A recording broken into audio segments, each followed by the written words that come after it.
Billionaire investors of the internet era are now locked in a war of words and influence to determine whether AI's future will be one of concentrated safety or unfettered advancement. The stakes couldn't be higher.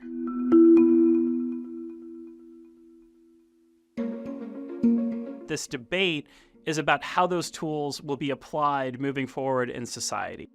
You have some of the most powerful people in the world, literal world leaders, the Pope of all people, paying attention to these folks coming out of Silicon Valley who have very different views. And so while these conversations are sometimes happening behind closed doors and not making it to the general public, I think it's very important for our audience to know that this debate is happening and that the direction of AI development is being fiercely fought ideologically right now.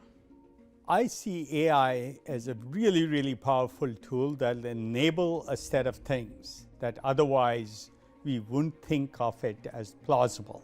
Vinod Khosla is a legend in Silicon Valley and the wider tech community. He co-founded one of the most important computing companies of the 1980s into the 90s called Sun Microsystems. Since then, he's been an elder statesman in the tech community, and he was the first institutional investor in what was then a small AI company known as OpenAI. He sees AI as a great economic equalizer that can sort of raise up the developing world while also improving the health and daily lives of people in places like the US as well. We caught up with Vinod Khosla at Khosla Ventures office in Menlo Park to hear more. It's possible now to build an AI doctor that would be free doctors like a primary care physician for everybody. The same with teachers. We could have a free AI tutor for every child on the planet for the cost of computing, which, as you know, is very cheap and declining. That's true of generally most expertise over the next 10, 20 years will be essentially free, which is a fundamental restructuring of how we value expertise in society. Now, whether as a society we allow this to happen, that's up to each country by itself. I don't think that should be a concern, but it is a concern that people have when it comes to AI, because it's so powerful. How do we, as human beings, play this game to win, right? And by winning, it means we make our societies better, we take the things that we value. It's part of the reason we value middle-class society, like education and wisdom and compassion, and how do we become better in all these characteristics? Vinod Khosla and Reid Hoffman are both key early investors in OpenAI in their own way, and they're both influential with sort of different spheres of the AI landscape. They agree on a lot of subjects, but not all. Reid Hoffman is an early member of the PayPal Mafia, the legendary group of Silicon Valley tech leaders, including folks like Elon Musk, Peter Thiel, and Max Levchin, who were members of PayPal when it was a startup in the early days of the dot-com era. And then he made a name for himself as the co-founder of LinkedIn, the well-known professional network that was acquired by Microsoft for over $20 billion. Reid has since been a key investor at a venture capital firm called Greylock, where he actually brought in OpenAI, and at that time it was a nonprofit with no business plan, so the firm actually didn't invest. But Reid invested early on through his foundation, and he's been involved with a number of other important AI companies. He also has stood out to us on our radar because he has done podcasts and books where he's used AI tools himself. He wrote a book using ChatGPT, and he has met with everyone from President Joe Biden to Commerce Secretary Gina Raimondo to Rishi Sunak in the UK. He's had multiple breakfasts with French President Emmanuel Macron.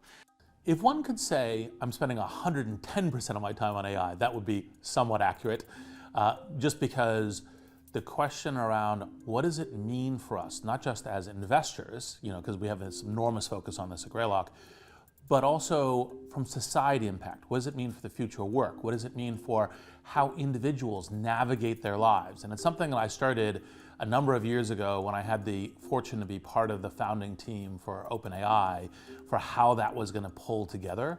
And it was AI, which has been described to be here a number of times, is now really here. And so what does it mean for us as human beings? Now, that humanist hat might surprise people as it really matters as an investor. And so it's the entire range. And so it goes everything from co-founding a company, the first since LinkedIn, to helping academic institutions or nonprofits, in addition of obviously governments, navigate this new world of how AI is transforming us. Reid Hoffman calls himself an optimist. He actually says that he was a techno-optimist before Marc Andreessen was. And Reid believes that overall AI is going to have the same exciting impacts for society that someone like Vinod Khosla would. He thinks that it could lead to great breakthroughs for medicine, for education, for business as well.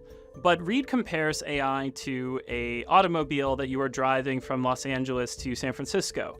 It's faster than before, it's cooler than before, you want to see what it can do, but at the same time, he believes in perhaps slowing down at corners, and for that, he means cutting-edge technology like these models from OpenAI that he thinks, at a certain level of proficiency could have security impact. For example, creating a bioweapon.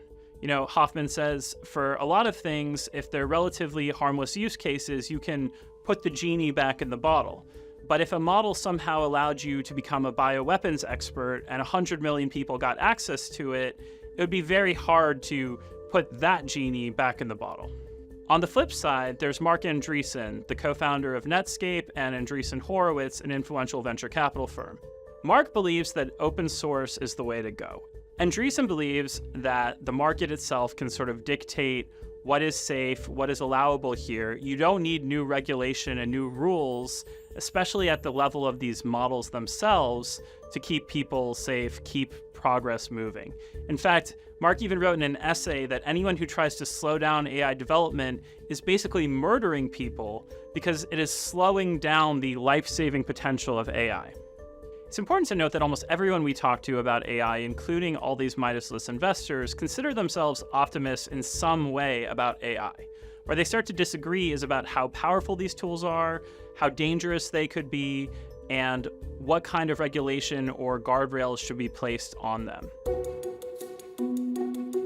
In reporting this story, we went down to Washington, D.C. to a conference called the Hill and Valley Forum, where we saw Khosla and a bunch of other leaders from AI speak with lawmakers. What's so interesting about this is that you actually have lawmakers on both sides of the aisle, Republican and Democrat, trying to learn a lot about AI and decide what U.S. policy should be along these lines.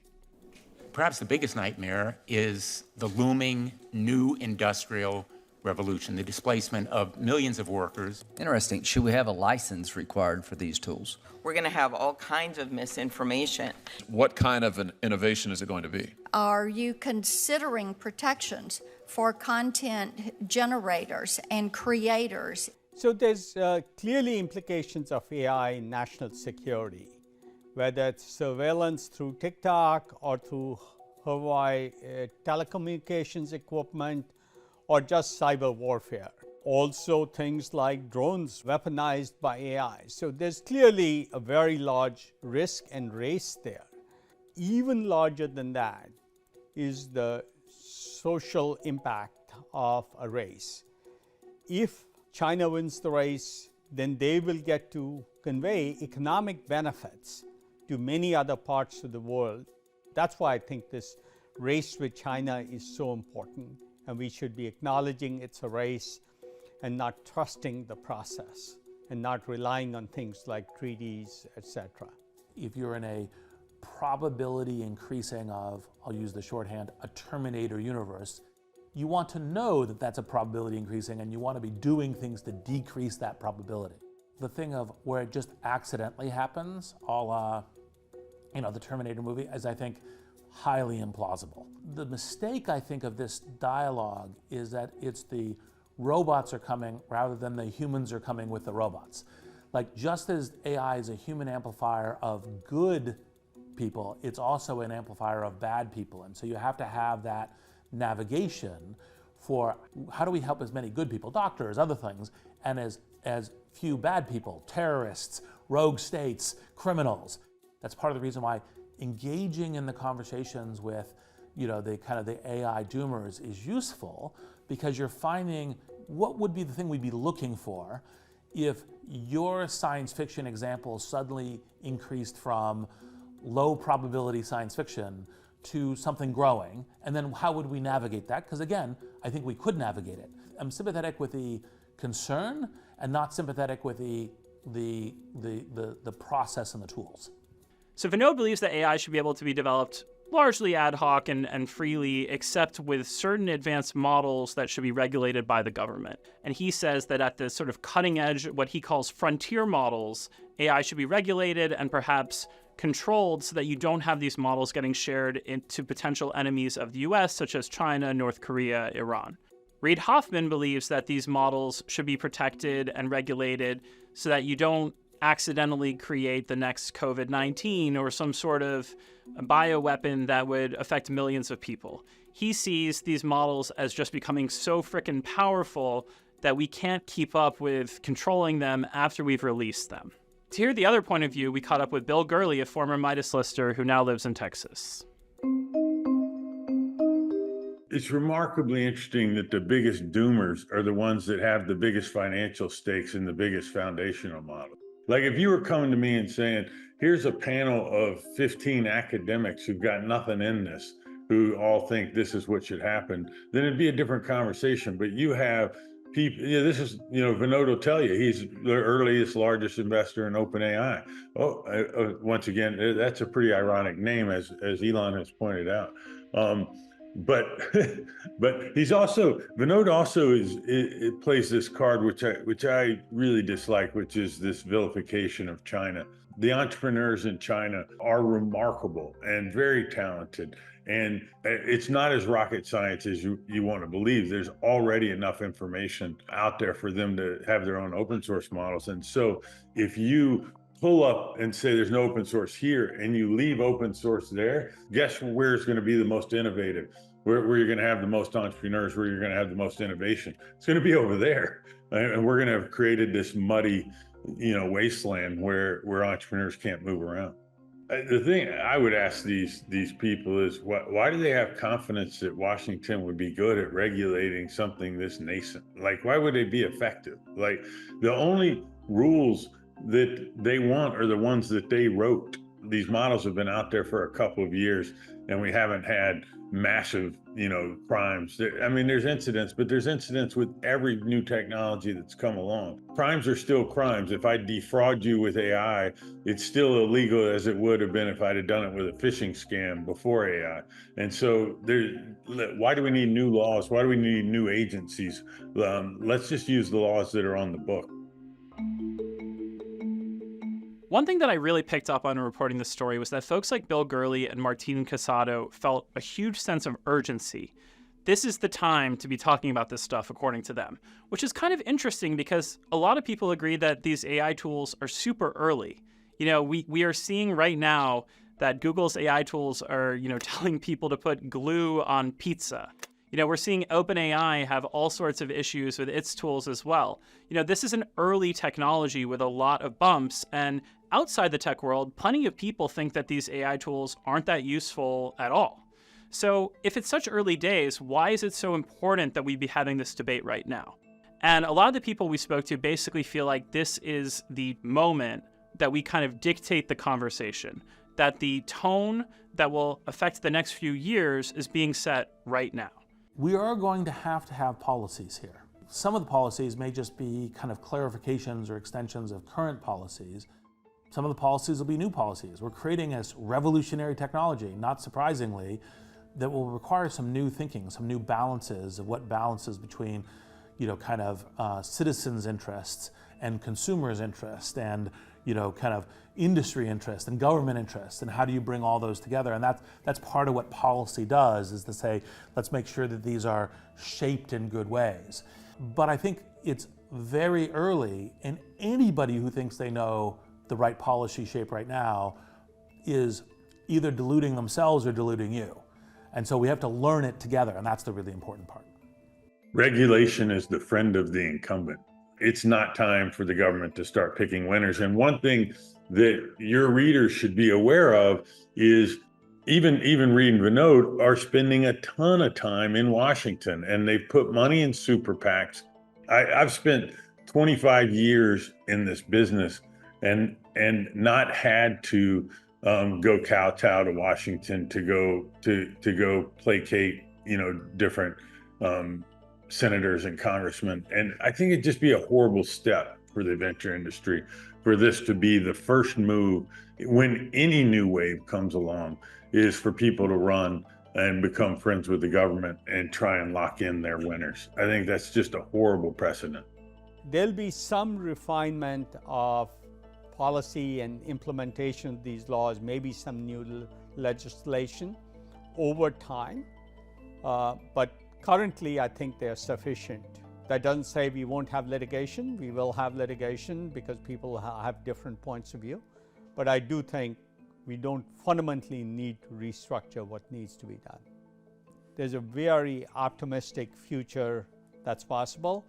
I have a dozen forecasts about plausible tomorrows, and I'm pretty optimistic. Hey, Figure One, what do you see right now? I see a red apple on a plate in the center of the table, a drying rack with cups and a plate, and you standing nearby with your hand on the table. Humanoid robots are having a moment. A decade or two ago, it was a struggle to get robots to walk, not to mention respond to spoken requests. Now, armed with advancements in artificial intelligence, a gaggle of companies are at work on these bipedal creations. Serial entrepreneur Brett Adcock founded robot maker Figure less than 2 years ago and has lured some of the biggest names in tech and AI as investors. Adcock is riding high on the progress that his 23-month-old robot startup has made so far, working out of converted warehouse offices in Sunnyvale, California. He took an indirect path to his current ultra-competitive pursuit. He grew up on a soybean farm in Moweaqua, Illinois, run by his parents before graduating from the University of Florida with a business degree in 2008. After he graduated from university, he worked on Wall Street and then founded 2 other startups. By August 2022, Adcock had 8 employees. Now it's up to 80 and growing, with employees joining from some of the top tech companies. There are no commercially viable humanoid companies today that are in market making money. So I would say, at the surface level, we have to introduce a product into market that's never been done before. It's just a huge technical fee. It's a huge integration burden. There's a safety burden, there's a cost area, a focus. It's just an extremely difficult thing, challenging business to be building. Along the way, we've had to go build a team from scratch. I probably spent the first year in a really cramped phone booth calling everybody in the world, trying to convince them to come over here. It's always hard trying to hire great people. I feel very confident and fortunate that we have some of the best engineers in the world here today. It was very obvious even when I first met him. He moves fast. He is an organizer and is able to sort of collect incredible people and organize those teams, and he's highly commercial. And so he sees what needs to be done to truly bring these technologies to market.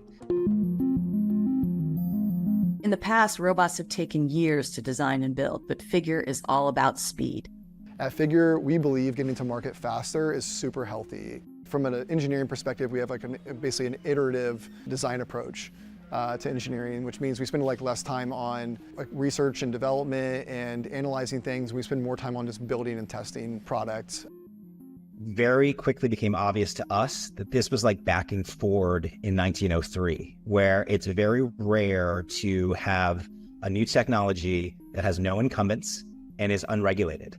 And the reality is if this technology works, everything changes. Artificial intelligence will be the backbone to basically everything we do that will help control the robot, to help observe the physical world, plan actions, do prediction. In March 2024, Figure publicly released a video demonstrating its Figure One robot. Based on the scene right now, where do you think the dishes in front of you go next?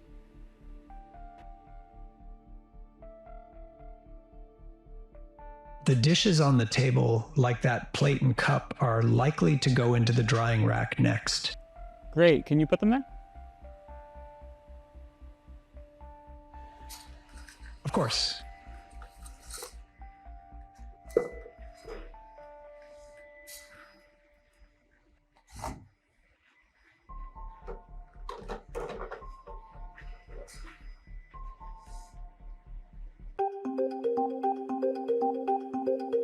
At a high level, the robot has so many different ways it can move. Right.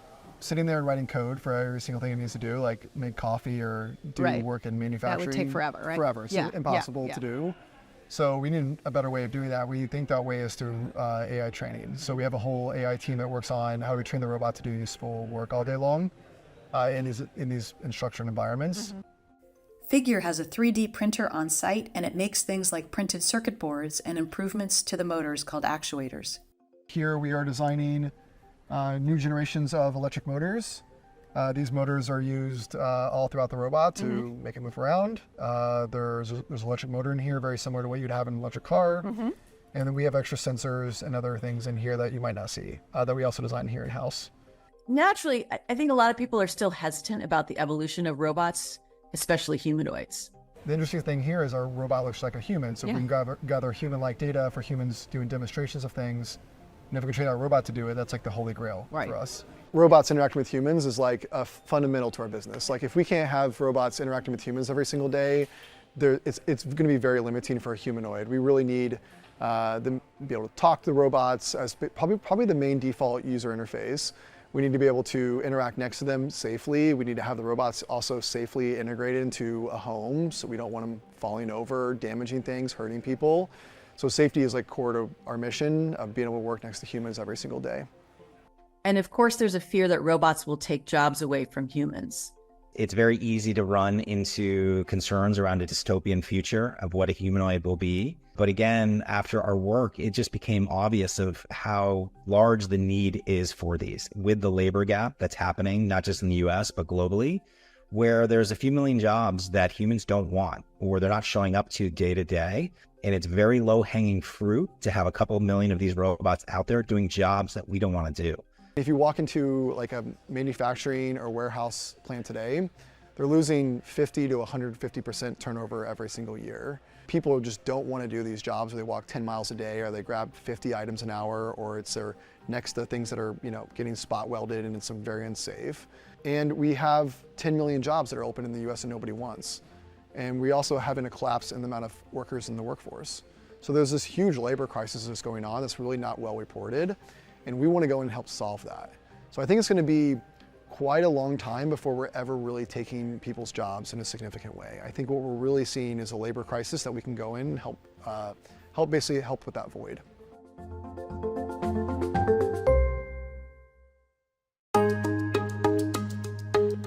Robot workers may soon become a reality. Companies like BMW are exploring the possibility of putting Figure's robots into their factory line.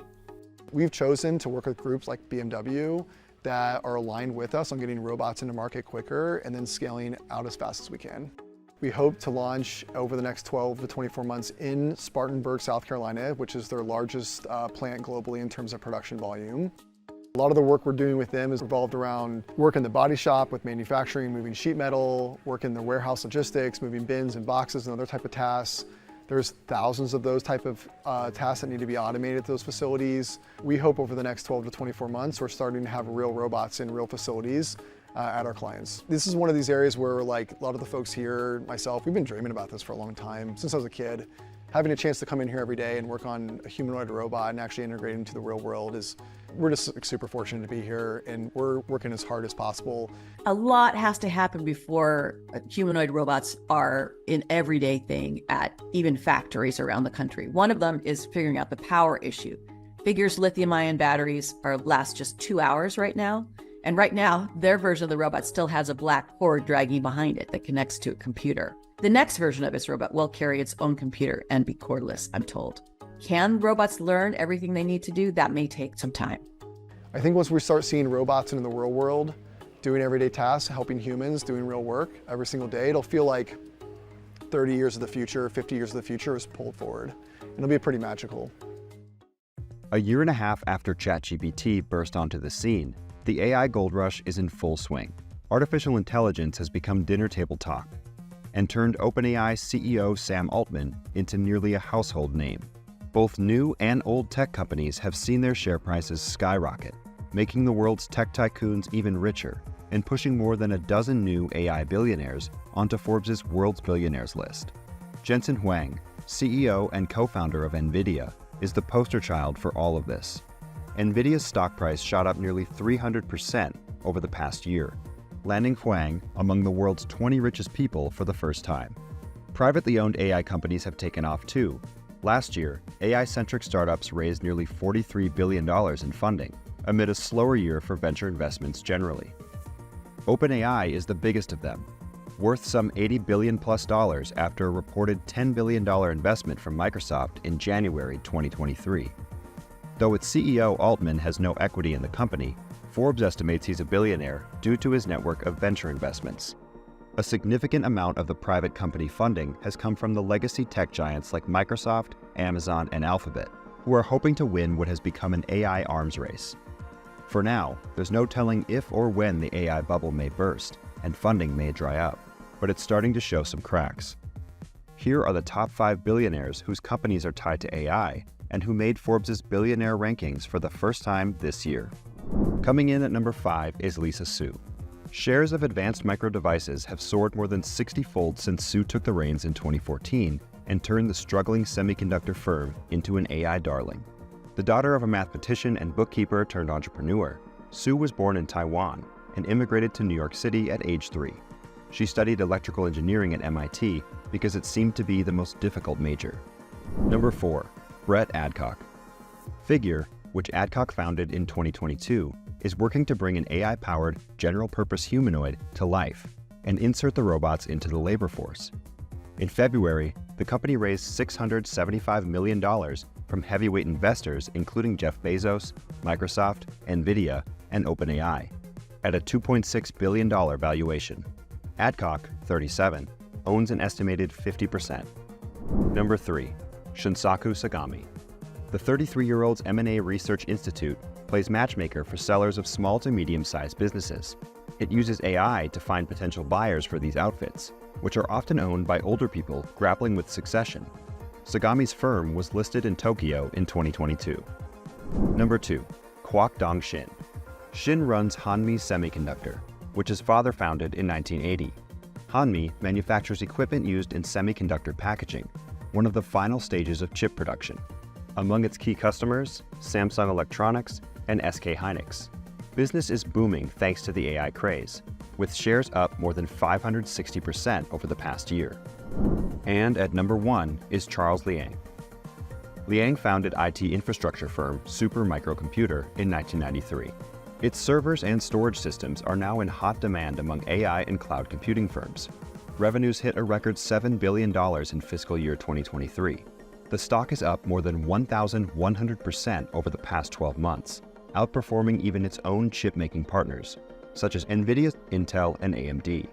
Liang's wife, Sarah Liu, is a senior vice president at Supermicro, and also a new billionaire.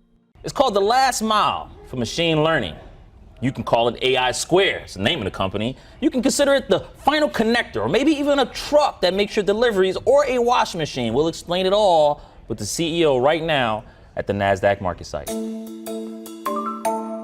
Hello everyone, it's Jabbar Young, senior writer here at Forbes at the NASDAQ market site, and I am joined by the CEO of AI Squared, Dr. Benjamin Harvey. Now, AI Squared, it is a machine learning, right? And machine learning and AI company takes all of that data and allows companies to make the final decisions of their business outcome. Did I say that correctly? Oh, 100%. Oh, that's phenomenal. Dr. Harvey, thank you so much for joining us, man. Appreciate the time. Excited to be here. That's great. Well, listen, man, I always start off the month with the theme of the month, right? And this theme of April is Financial Literacy Month. So I will ask you, what's the biggest tip that you can give people about financial literacy? You're a doctor, right? I know, you got your PhD, so you better be good.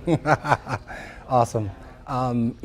So my background, I've got a PhD in computer science, but I've always had this entrepreneurial mindset, right?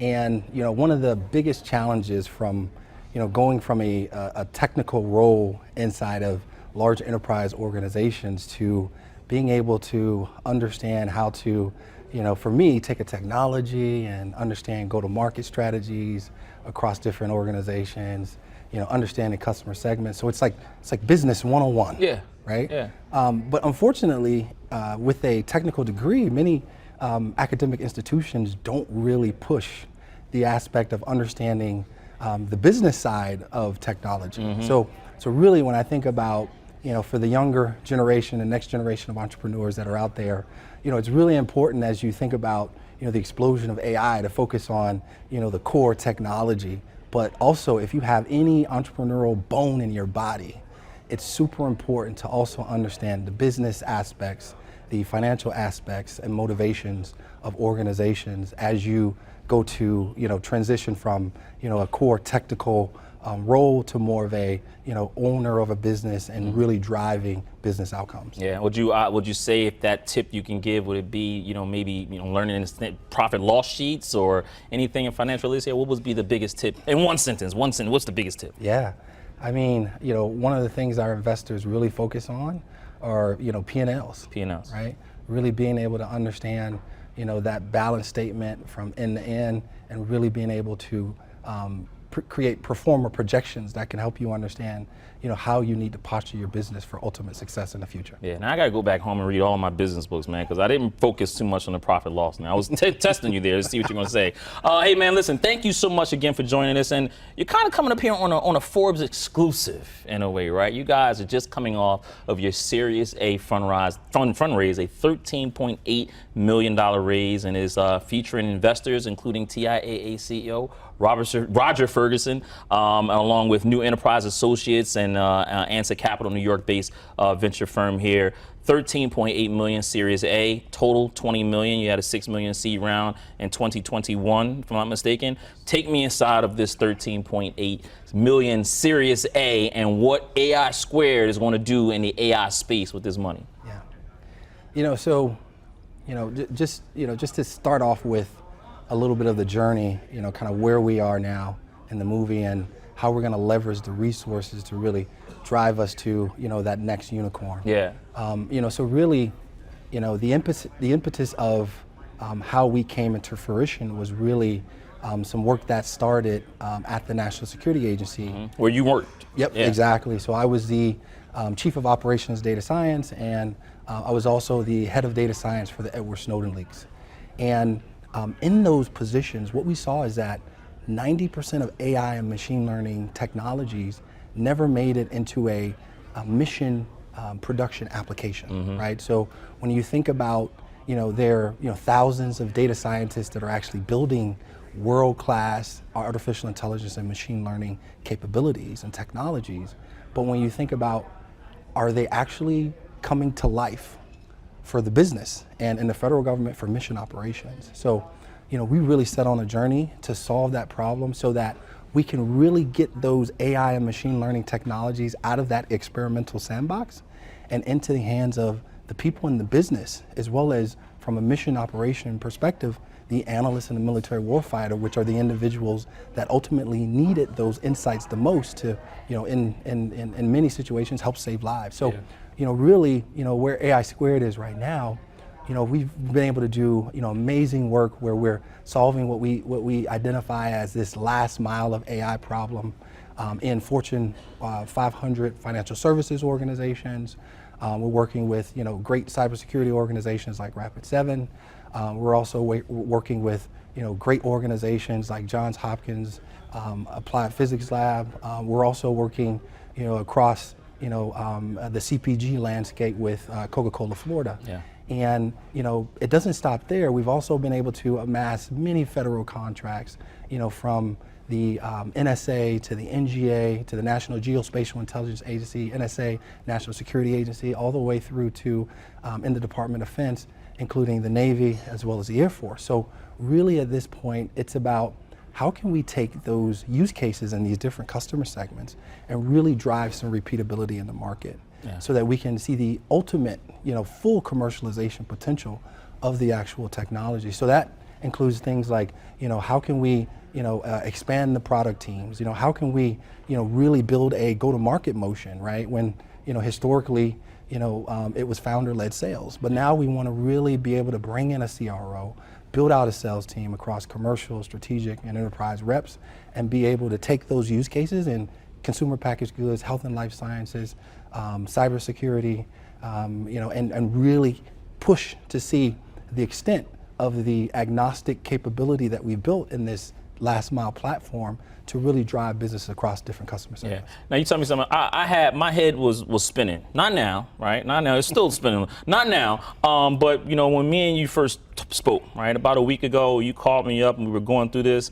and I'm listening. And I turned the volume of the TV down. I'm like, all right, he's sitting on something. I don't know what it is. And I had to go through it all weekend, man. I'm talking to your investors, and I used an analogy, this analogy, that analogy. We settled, right? We settled on the washing machine analogy, right? And so if I had to go deep into your company, because I was telling you, I said, listen, pretend I'm a third grader.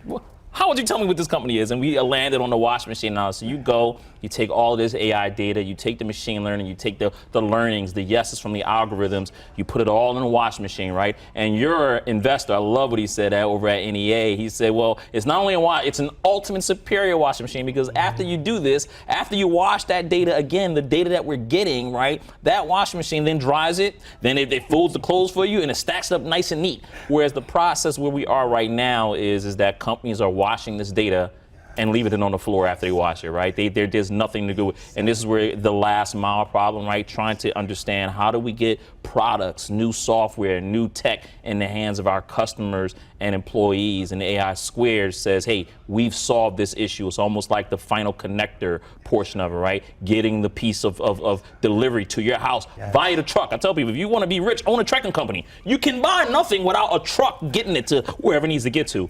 Did I describe AI Squared? Is it the washing machine for AI? I said that right? I love that. Great. My head is not spinning anymore. Great. I can stop watching The Exorcist. Great. So that is the correct way. It's the washing machine for AI. I love that analogy. Great. And the reason I love it so much is because if you think about, as you mentioned, over the past 5+ years, the landscape of AI has been really focused on, building these world-class AI and machine learning algorithms, right? But if you think about it, the value for organizations is really leveraging the output of those models, the insights that are being derived from those algorithms to drive the decision-making within the organization.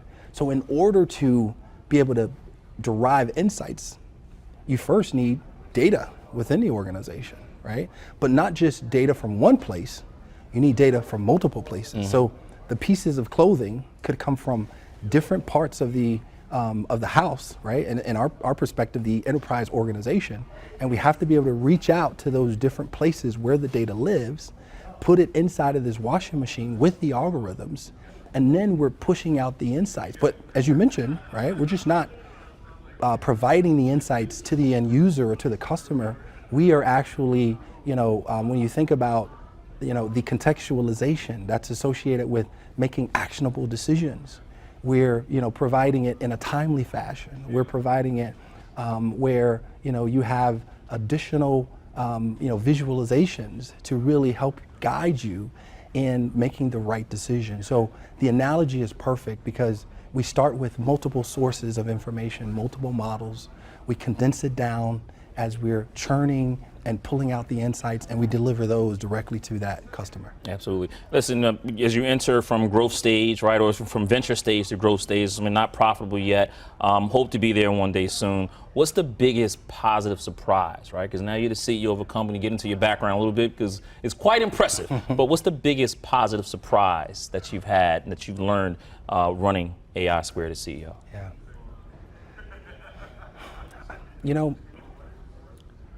I think through this journey, one of the things that you learn is there's going to be so many things that happen that just go wrong during the entrepreneurial journey. And for me, I started, with a PhD in computer science from Bowie State University. I went to Harvard and MIT for some postgraduate work where I focused on, building world-class AI and machine learning algorithms across large-scale cancer genomics data sets. And I ultimately ended up being recruited by the NSA, and I started a career as a federal civilian servant. And ultimately for me, the transition from the federal government to a Silicon Valley startup, right? Because I knew all about problem mission fit in the federal government, but I had no idea what it means to actually incubate a technology, commercialize it, and ultimately go to market with it from a product market fit perspective, right? So for myself, one of the biggest challenges, but also the biggest opportunity, was to start a process where you're learning and you're having to put those lessons into action as quickly as possible so that you can ultimately drive the success of a business, right? And working at Databricks, a shout out to Matej Zarya, Ali Ghosi, Jan Stoica, Arsalan, who are some of the co-founders that helped me, and I call Databricks University, right? Because they ultimately taught me what was necessary to incubate a technology, commercialize it, go to market with it, build out awesome sales teams, go to market motions, product teams that could ultimately help you build a $1 billion unicorn, right? So, the challenge was getting enough courage to leave the federal government, but I landed in an awesome organization working with the co-founders at Databricks, and Databricks University taught me everything that I needed to know to ultimately be successful at AI Squared. Yeah. So would you say that positive surprise was the fact that the transition was a little smoother than maybe you anticipated? Great point, 100%. I mean, for me, one of the things that I was able to do with Matej Zarya, who's the CTO at Databricks, I sat down with him and I was able to tell him a little bit about the idea that I had, and he thought it had huge implications with regards to the last mile and how Databricks builds world-class models, and they want to make sure that the insights are actually being derived for their customers as well, right? So with that, Matej helped me make the right connections to A16Z, New Enterprise Associates, as well as Battery, and ultimately that journey was streamlined because of the proximity that I had in Silicon Valley, the network of individuals that I met, and ultimately the advice, as well as the direct connections that they provided for me to the right investors, and ultimately Pete Sonsini from New Enterprise Associates, he ended up leading our seed round of funding. Yeah, it was Steve Jobs' lawyer's son. That's if right. I'm not mistaken. That's right. Pete Sonsini. You got it. What's it like being a CEO of a company? Wow, that's such an amazing question. So, it's not easy. I'll tell you that, right? And also from the outside looking in, you don't see the challenges, but also the amount of grit, the passion, the desire that's necessary from a day-to-day basis, and the relentless execution, right? I learned that from Ali Ghosi at Databricks, the relentless execution that's necessary to be able to drive and build the next unicorn every single day, from whether or not it's the product teams to the engineering part of the organization to the sales and go-to-market. The first 7 figures of revenue that we created was founder-led sales, right? So, I tell a lot of the, entrepreneurs that are interested in trying to, raise 20 plus millions of dollars like we did, like, look, if you can't close the first 10 deals within an organization yourself getting started, it's going to be very difficult for you to be able to see the full potential of where you want to go. So you have to take on the persona of a sales engineer, but also be as good as on the innovation side as necessary to be able to drive the organization. And when you think about those different facets, a CEO has to have intimate knowledge of every single area well enough to be able to help the organization have a vision, right? And really staying true to that vision, no matter what adversity comes your way, what challenges, staying true to that vision, right? Because that vision is what's going to lead the organization, and you can't waver. You can't falter on that vision as well. Yeah. Well, let's reflect on your vision a little bit, man. Talk a little bit about your background. You grew up in Jacksonville, Florida, right? One of 7 kids, 5 brothers, 1 sister. What was it like growing up in Jacksonville? What was that like? Wow, we call Jacksonville, Florida. If you ask people in the city, the home of the Jaguars? The home of the Jaguars. We won't go there today. But the analogy is, they reference it as Jack and Kill Florida. Wow. Right? And the reason for that is because, it for many years has been the murder capital of Florida, right?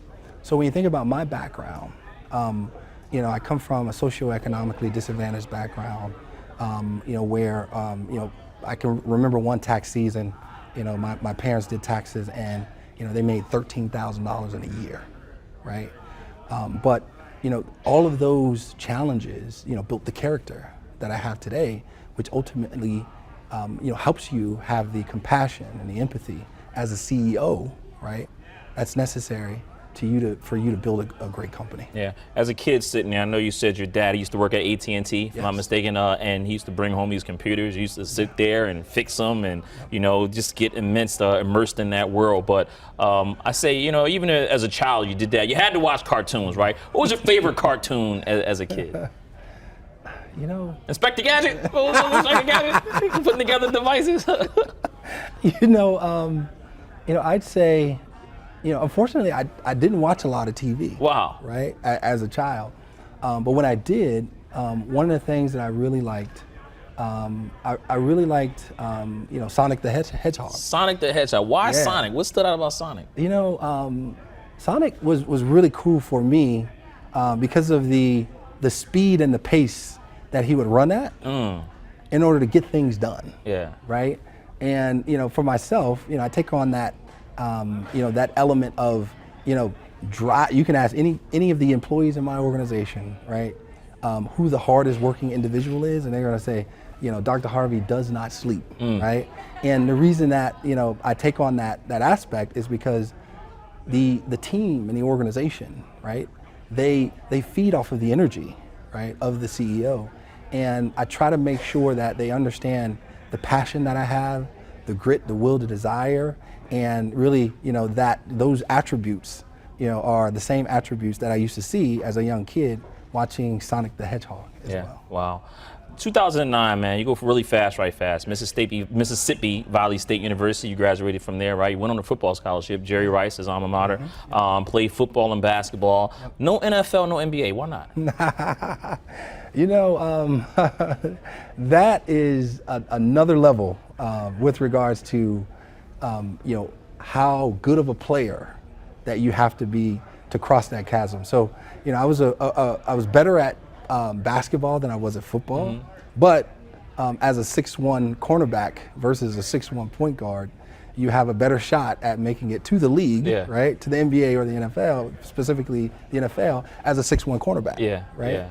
So for me, the opportunity was, how do I get out of Jacksonville, Florida, right? Yeah. And leveraging a full athletic scholarship to do so, while focused on a double major in computer science and pre-med, right? Which is really hard, right? So ultimately, it was an opportunity for me, but at the same time, the NFL and the NBA was really far-fetched. But when I was a senior at Mississippi Valley State University, I had an opportunity to either pursue my senior year of sports, playing both basketball and football, or take a full year at Harvard and MIT in Harvard MIT HST, which is the Health and Science Technology Division. Yeah. Which one did you pick?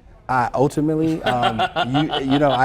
though I love the NBA and the NFL, I ended up choosing the Harvard MIT program. Yeah. And without that program, I wouldn't be here where I'm at today. Absolutely. Well, listen, that goes from, you go to Bowie State, right, and you get your master's and your PhD, stay within the HBCU. But I want to fast forward your time to, you mentioned it earlier, NSA, right, National Security Agency, because there you were able to help lead the data scientists right there and be able to transfer that real-time data science and that analytics, right?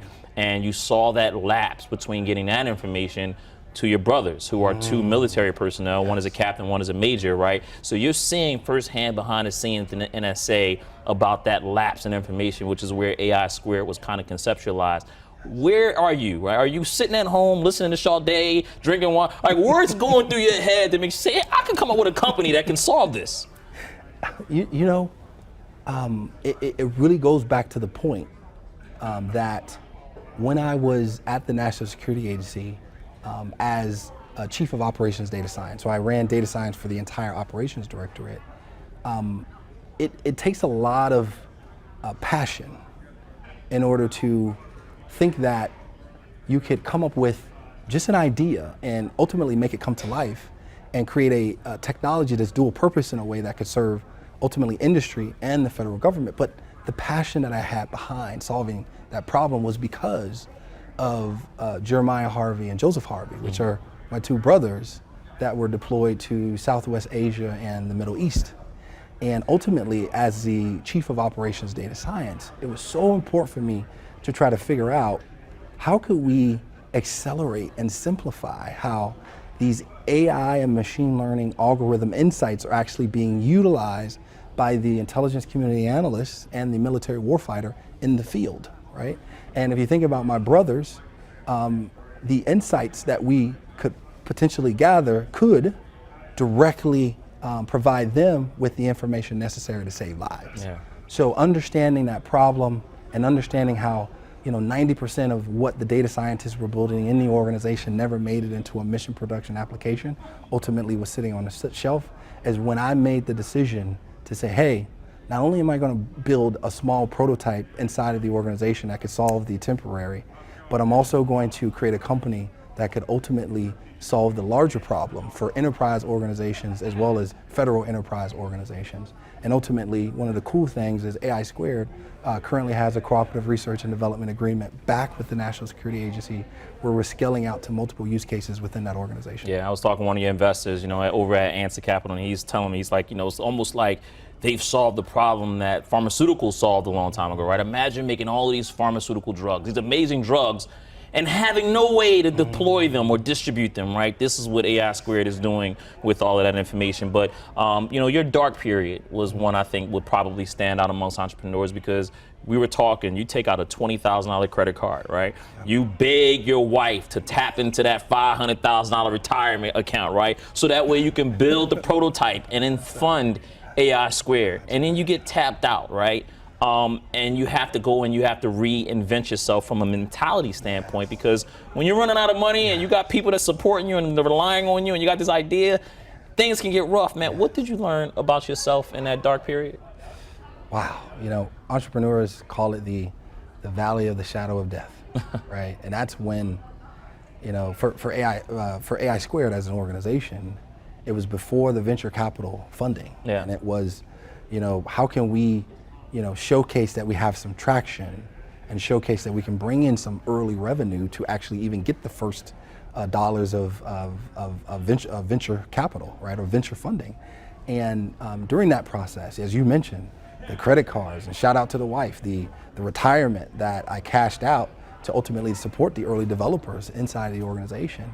And we still came to a point where, the challenge is the mentality coming from the federal background is you think about how can you develop a company and build a company grassroots, right?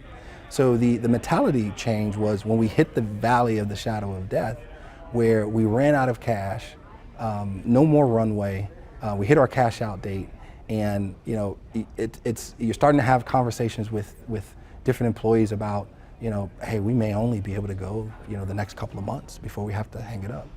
And going from there to getting your back against the wall where you have to make a decision, and that decision was really, calling, Matej Zarya and telling Matej, look, we've got this idea, we think it has huge commercialization potential, please help us, right? And Matej making the connection to the, A16Zs, the NEAs, the batteries, the tier one venture capital investment organizations that ultimately helped us get funding. But that valley of the shadow of death was really the point where you have to evolve, right? It's about evolution. Mm-hmm. And that's what I tell the young generation of entrepreneurs. There's gonna be a point where in order for you to be successful, you're gonna have to evolve as an entrepreneur. And that evolution is actually what's gonna take you to the next level in your entrepreneurial journey. Yeah, you guys kind of hit the scene before the Chat GPT wave, right? One of your investors kind of, brought that up, but also you're entering a time now where money is tight, right? It's not like it's not a lot out of there. There's a lot of dry powder out there. Investors are a little bit more conservative, higher interest rates, and just being a little bit more tight with their money. How were you guys able to go and raise a Series A? Like, what did you say that was so convincing to them? Because investors are currently, they're always saying, no, this is not going to work. Telling you why it's not going to work. But you guys ultimately, again, you get through a Series A for that. Yeah. How'd you do it? I mean, if you think about right now, we're in this, last year, right, where organizations have spent tens of millions of dollars building these, generative AI technologies or these large language models that are ultimately, these very large algorithms, right? And these very large algorithms are, trained on the universe of data on the internet, but there's a aspect of, reinforcement learning with human feedback. But it's essentially, if you were using ChatGPT for an example, it's essentially the opportunity for you to provide feedback, thumbs up, thumbs down, is the answer correct, is it wrong? And that feedback ultimately is also what the algorithm suppliers use to tune the model to increase the accuracy and performance, right?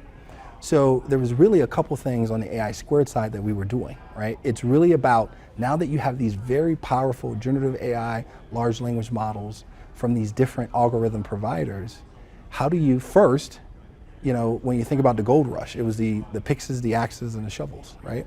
So it's the same thing with AI squared, right? We're the picks, pick the axe, the shovel that's associated with how do you accelerate how the insights from these, very large language models are integrated inside of applications. And then the second thing, which is really important, is how do you start to leverage the feedback from the human in the loop to increase the accuracy and the performance of the model in the workflows of the business? You got my head spinning again, Doc. No, I'm playing. Hey, listen, man, moving on right fast, I'm get you out of here on some rapid reaction stuff, right? And again, 13.8 million raised, and you guys are going to use this money to operationalize the business, right? And one of your investors, kind of mentioned the fact that what stood out about AI Square was you guys had corporate and government customers, right? You're working with the U.S. Navy, you're working with the Air Force, and a couple of other financial companies, as you mentioned. But if you break down the AI as a software, as a service sector, AI as a service, I'm assuming that's where you guys fall under, right? And that's software publishing, AI as a service. Is that accurate in that way? Both, but we do both service from a perspective of once we deploy our technology inside of the organization, right. we empower the organization with the tech, and we also provide the services to help them build out to new use cases as well. Yeah, yeah, absolutely. Exactly. I will ask you this, and I thought, again, one of your investors said it perfectly. I love talking to any AI. I got to talk to him again. But he kind of mentioned how AI is it's another democratizing technology, right? Yes. And not only that, but it's going to change the way that humans interact with computers forever, right? It's forever going to change where creators are going to have amplifiers. That's what AI is going to be able to do, right? Describe, and I have to ask you, or define, everybody have their own definition, define AI. What is it to Dr. Benjamin Harvey? Yeah, so when you think about artificial intelligence, there's a couple of different areas that all converge, right? So think about Amazon, Alexa, speech to text and text to speech, right? But also you've got computer vision, right? You've got agent-based technologies. You've got the core aspect of machine learning as well, right? So what you really have is a convergence of multiple technologies that are ultimately providing you with the ability to augment the cognitive decision-making process of humans, right? So it's all about how do you provide a human with additional insights from a machine learning perspective, but how do you provide a human with the addition to their skill set from a perspective of being able to solve problems with necessary information that comes from an algorithm to supplement their current internal knowledge. Yeah, absolutely. And I wanted to quote that Ken Griffin, right, the CEO of Citadel. He says, the impact generative AI he was talking about is going to be call centers, translation work, producing content for Hollywood. So all of that stuff kind of falls under that, man. Advice to entrepreneurs, what would you tell them about AI and what to focus on, software or hardware? And I know you got a love for them both, Doctor, right? Because you're building computers from that. Software or hardware, you're an entrepreneur, you're looking to maybe start something. What do you tell them? Yeah. I'm a software guy at heart, but we also provide a lot of the communication that's necessary to be able to scale the software on the hardware as well. But when you think about organizations that are starting right now, it's really about the algorithm itself, right? You think about OpenAI, it's about the algorithm, right? They built this large language model that has, this powerful algorithm that's, providing, responses that are associated with anything that you can think of as far as a prompt, right? So, the opportunity now for entrepreneurs is to really think about how can you start to personalize those algorithms to really understand individual behavior, whether it's implicit behavior or whether it's explicit behavior. Understand individual behavior so that, when you create a prompt and you get a response, it's not just a response that's associated with, the world view, but it's a response that is directly correlates with not only your behavior, but the knowledge that you have as an individual. And it provides you with more of like a co-pilot, right, for a specific individual, right? So when I think about, as we talk to the entrepreneurs that are out there, it's really how can you take these, large language models, democratize them not only for organizations, but personalize them for the end users that are actually going to be leveraging the results in their workflows. Yeah, I mean, listen, software, as you said, right, that software publishing, $528 billion sector in the U.S. alone, according to IBIS World. U.S. presidential race, right, last before I get you out of here on Good to Great, without choosing sides, right, what do you want to see or hear from the candidates? You are a CEO of a company, an up-and-coming company, one that we hope matches Databricks, right? It's a $43 billion company, according to Forbes. Yes. What do you want to see from the candidates, hear from the candidates, see? Yeah, one of the things that's extremely important for enterprise organizations is, how do you create the right policies, the rules, the regulations that can enable organizations to truly foster the AI technologies within the organization. Because many organizations, what happens is that the technology really takes off, but the rules, the policies, and the regulations are a little slower to catch up with the technology. And ultimately, once they go into effect, you have to pull back some features, functionality of the technology to abide with those rules and regulations. So one of the opportunities for us right now is to get ahead, right? Where, whether it's a sandbox where we are starting to, test those models, or test these companies' technologies and capabilities so that we can ultimately have an approved set of AI technologies that are ready for the market. But ultimately, we have to be able to get ahead on the AI technology policies, right? The rules, the regulations that are supporting organizations and how they can conduct AI in a trustworthy and an assured manner inside these organizations. Yeah, European laws are already in full effect, writing AI laws, and again, they may have to scale back over there to kind of make sure that they're, kind of staying within the operating procedures of what the law says. Good to Great time, get you out of here. My favorite business book, right? Dr. Jim Collins, I don't know if he's a doctor, but Jim Collins, Good to Great book. What's the difference between a good AI platform and a great one? A great AI platform is use case agnostic. Use case agnostic. Right, meaning that no matter what use case an organization has, it's able to not only handle that use case, right? Whether it's, from multiple customer segments, but it's also a platform that connects the algorithm insights to the actual business operations, right? Don't stop short where you're just creating the technologies, but how do you ultimately leverage those insights to support the business or the mission in the federal government, where the results are actionable, they're relevant, they're timely, they're contextualized, and they ultimately enable the adoption, the increased adoption of AI across an enterprise organization. There you go. Smart, principled risk taker. That's what one of your customers said about you when I was asking, right? Smart, principled risk taker. I said, why? He says, they're not just giving PhDs away, right? So clearly smart. Appreciate the time, Dr. Harvey. Congrats on the raise again, 13.8 million Series A, and you will operationalize the business on this, get a CRO, right? A Chief Revenue Officer, and all of that stuff. Y'all hiring, so I'm assuming now. You got $13 million, you hiring out of something, right? You got it. Appreciate it, man. Listen, welcome back. I'll get you back to the NASDAQ market site because AI is the future, and we're going to need all the expertise from you, right? And you're a smart guy, so you're going to prove us right. You got it. Appreciate it. Dr. Harvey here at the NASDAQ market site. Thank you for watching. My name is Matthew Bauchi. I'm a co-founder and CTO of Concrete.ai. I've been doing more than 10 years of research on concrete at the University of California, Los Angeles. We produce more concrete than all the other materials combined. Modern society is built around concrete. Concrete is used for the homes we live in, roads we drive on, the bridges we cross. It's literally everywhere.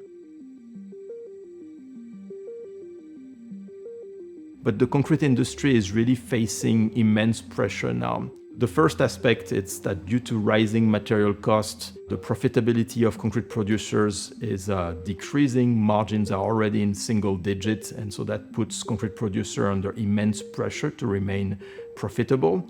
But the second aspect is that concrete is a significant contribution to global warming. It contributes to about 8 to 10% of global CO2 emissions. And that's about 3 times the amount of emission from the aviation industry. And this is really what motivated us to create Concrete.ai, to solve those problems and to really achieve more profitability for producers, more urbanization, more infrastructures, improving our quality of life, and also more sustainability to make sure that we don't further contribute to climate change. The challenge that are facing concrete, that's something that we must be able to solve with physics and chemistry, which are the traditional approach. But we have really done that for many years and without being successful. And this is really because concrete is such a complex material. We take it for granted, but it's the most used material on the planet, and yet it might be the one that we understand the least. And that's really because concrete is a living material. It's not something that is static, it's continuously evolving over time, and that makes it extremely difficult to model this material, understand how it behaves, and predict what its properties are going to be in the years to come. This is when we realized that AI was really a powerful, pragmatic solution to solve the challenge facing concrete. And that's really because AI is so good at analyzing the millions of data points that we have, finding some patterns that as humans we would not be able to see. And so this is really where we saw AI as an opportunity to solve those challenges right now, because frankly, we cannot afford to wait for another 20 years before we make some new scientific discovery, before we finally understand the physics behind concrete. We are at the right time for really having those powerful tools like AI to really find inefficiencies, being able to do more with less. So what we do is that we develop some generative AI model that we make available to concrete producers. And the goal of this is to help them generate new concrete formulation with a lower cost than the existing one, a lower carbon footprint, but while still maintaining the same performance, so the same strength, the same workability, by combining this physical and chemical knowledge of concrete with the power of data that we were able to build those models that can not only predict what we already know, the concrete that is already made, but really discover new types of concrete formulations that just don't exist today. If every producer on the planet were to adopt Concrete.ai, we would prevent 500 million tons of CO2 from entering the atmosphere annually. This would be equivalent to removing all the emission from France and Argentina combined every year. So this is really a big opportunity to reduce CO2 emissions, and this is where we want to be in about 5 years from now. When it comes to construction, being extremely conservative in the way we build and making sure the infrastructure that we build is going to perform as expected is extremely important. But one thing that we realized when we were starting to play with those AI models is that AI can sometimes be extremely wrong and be extremely confident about it. And so maybe this is fine when you are just chatting with a chatbot like ChatGPT. But when it comes to constructions, we can't tolerate wrong information. Like if something goes wrong in a given infrastructure, lives can be at stake. So when it comes to security, there is really two levels for us that are extremely important. The first one is security of data, and we take that extremely seriously.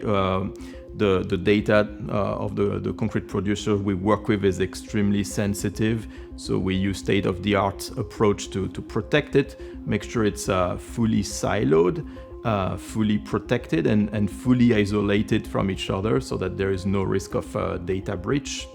But really for us, the second thing in terms of security is really making sure that the concrete that we prescribe is going to perform. This is why we developed some models that are always aware of their own confidence, of their own uncertainty, which traditional AI models don't have. And so we take into account this uncertainty and add it as an additional margin of safety so that we can always account for worst case scenario and always make sure that the concrete that we prescribe is always going to have the strength and the performance that is needed for the targeted application.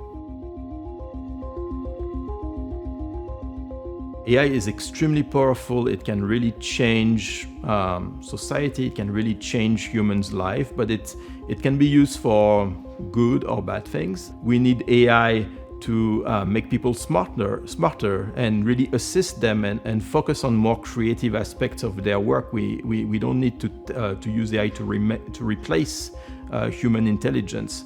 And we need to make sure AI is used to solve the climate change, not to further contribute to it. So this is really what I would like to emphasize, that we have this collective responsibility to use AI for good, and we should always keep that in mind. We all want to build like a very powerful AI video model that can really help creators realize their creative ideas in a more efficient way and to make video creation more accessible.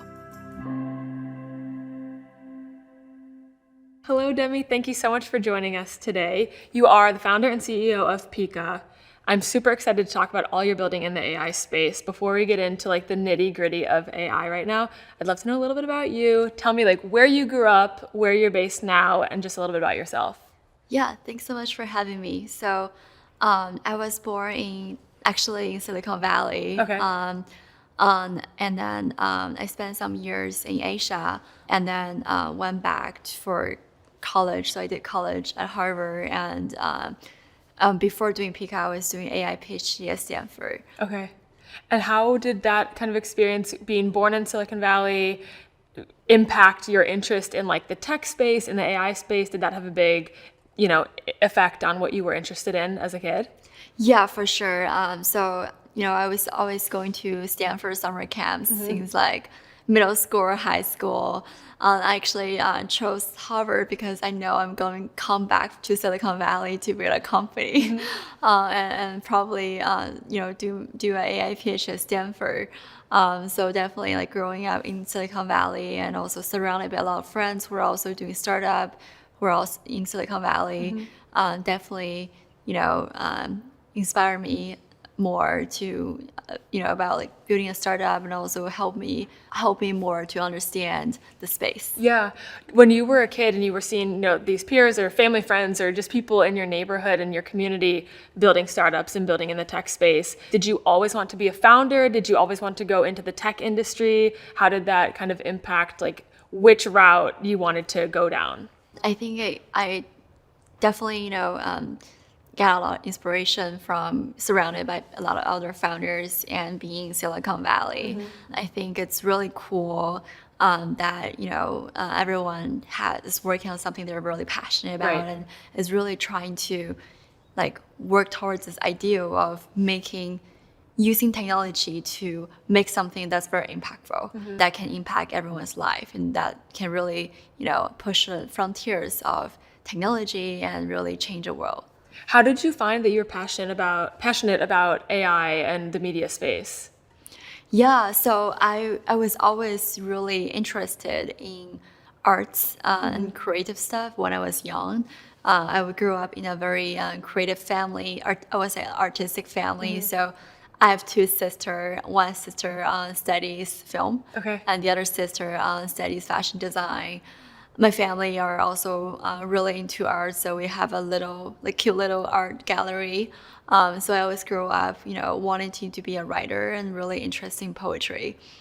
So that, that piece of me is, was basically with me when I was young. But I also started programming since elementary school. So I've been doing like AI, I've been doing computer science, and AI for like, I don't know, 7 or 8 years now. Okay. Because of these two passions, I was always very excited to do something that's like intersection between like AI and creative stuff. Yeah. So using AI, I'm also never a professional like artist. I'm not professionally trained. So I always, wanted to use technology, use AI to really like help me to realize some of my creative ideas. Yeah, and it's such a fusion of the two kind of passions of yours. So today, Pika is an AI platform that allows people to create videos, correct? Out of basically either a prompt or an image that they have.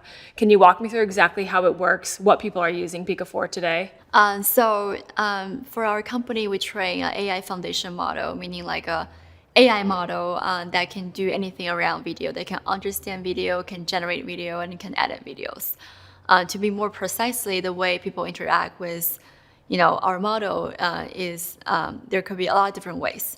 But the most basic way is user can enter a description, which we call a text prompt, to describe what video you want to generate. So for example, you can say a dinosaur dancing in a shower. So the video, then it will output, the AI model will output literally a dinosaur, dancing in a shower. You can also, use image inputs to ask the model to animate the image. So for example, you can upload your own painting and then tell the AI model the way you want to animate your own painting. To be more broadly, that you can also edit your own videos. So for example, you might upload a selfie videos and you can add explosion effects, inside your selfie videos. So how does this technology work for someone who does not understand the AI space and they don't understand that when they input something, they get an output? How would you describe it to people who are just not in your industry and are looking for a little bit of insight into how this is magically turning what I'm typing in into a video? The way it works is we train a large AI model. So basically the model learns from a lot of data, which is a lot of videos, for example. The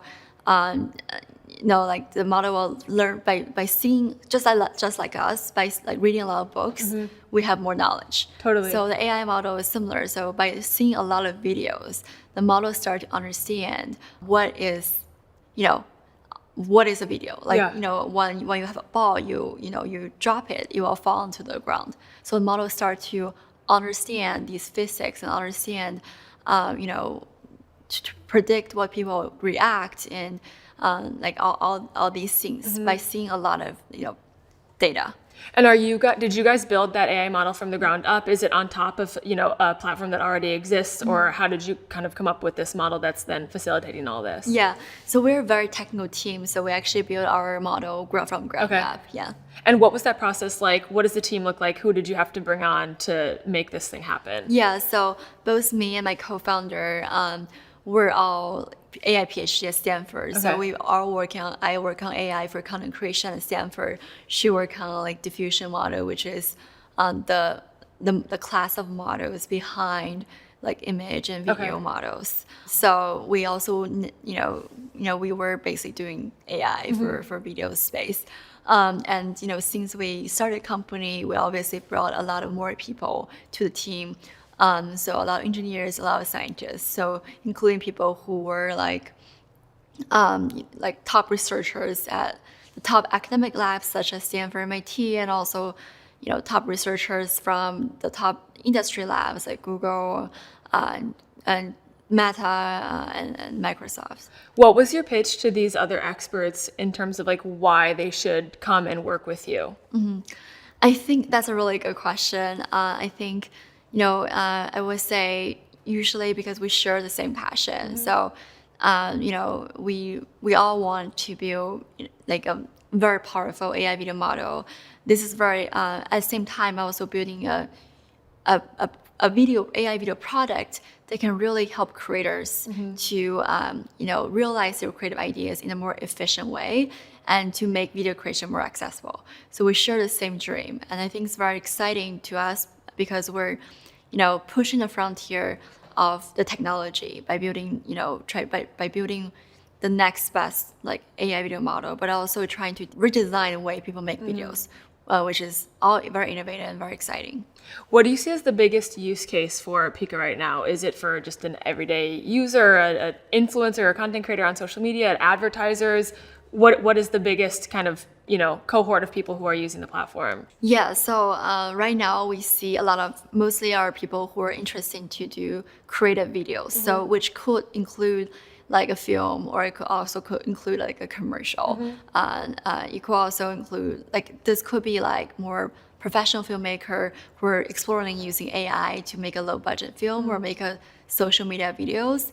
It could also be like someone who is like who are from like completely non-tech and non-AI backgrounds, such as like accountant or like IT worker who are interested to make a short create a piece as a side project or for their children. Do you have any examples of projects that have been created on the platform that you have just been blown away by? Yeah, definitely. Like there are a couple examples. I wish I can share some visuals, but we do see people who are like, for example, reproducing a commercial that they made a long time ago, and now they're using AI. They're able to. I think the commercial was like 20 people for like 2 months with like more than 100K budget or something, and then using AI, it can be like 1 or 2 people team for like 1 or 2 days with like below $1,000. So, which is very exciting. Yeah, we also began to explore some use cases that could even be more consumer and more accessible to people who have no creative background. Do you see that efficiency in terms of like the finances being cut significantly, the team being cut significantly, the time being cut significantly?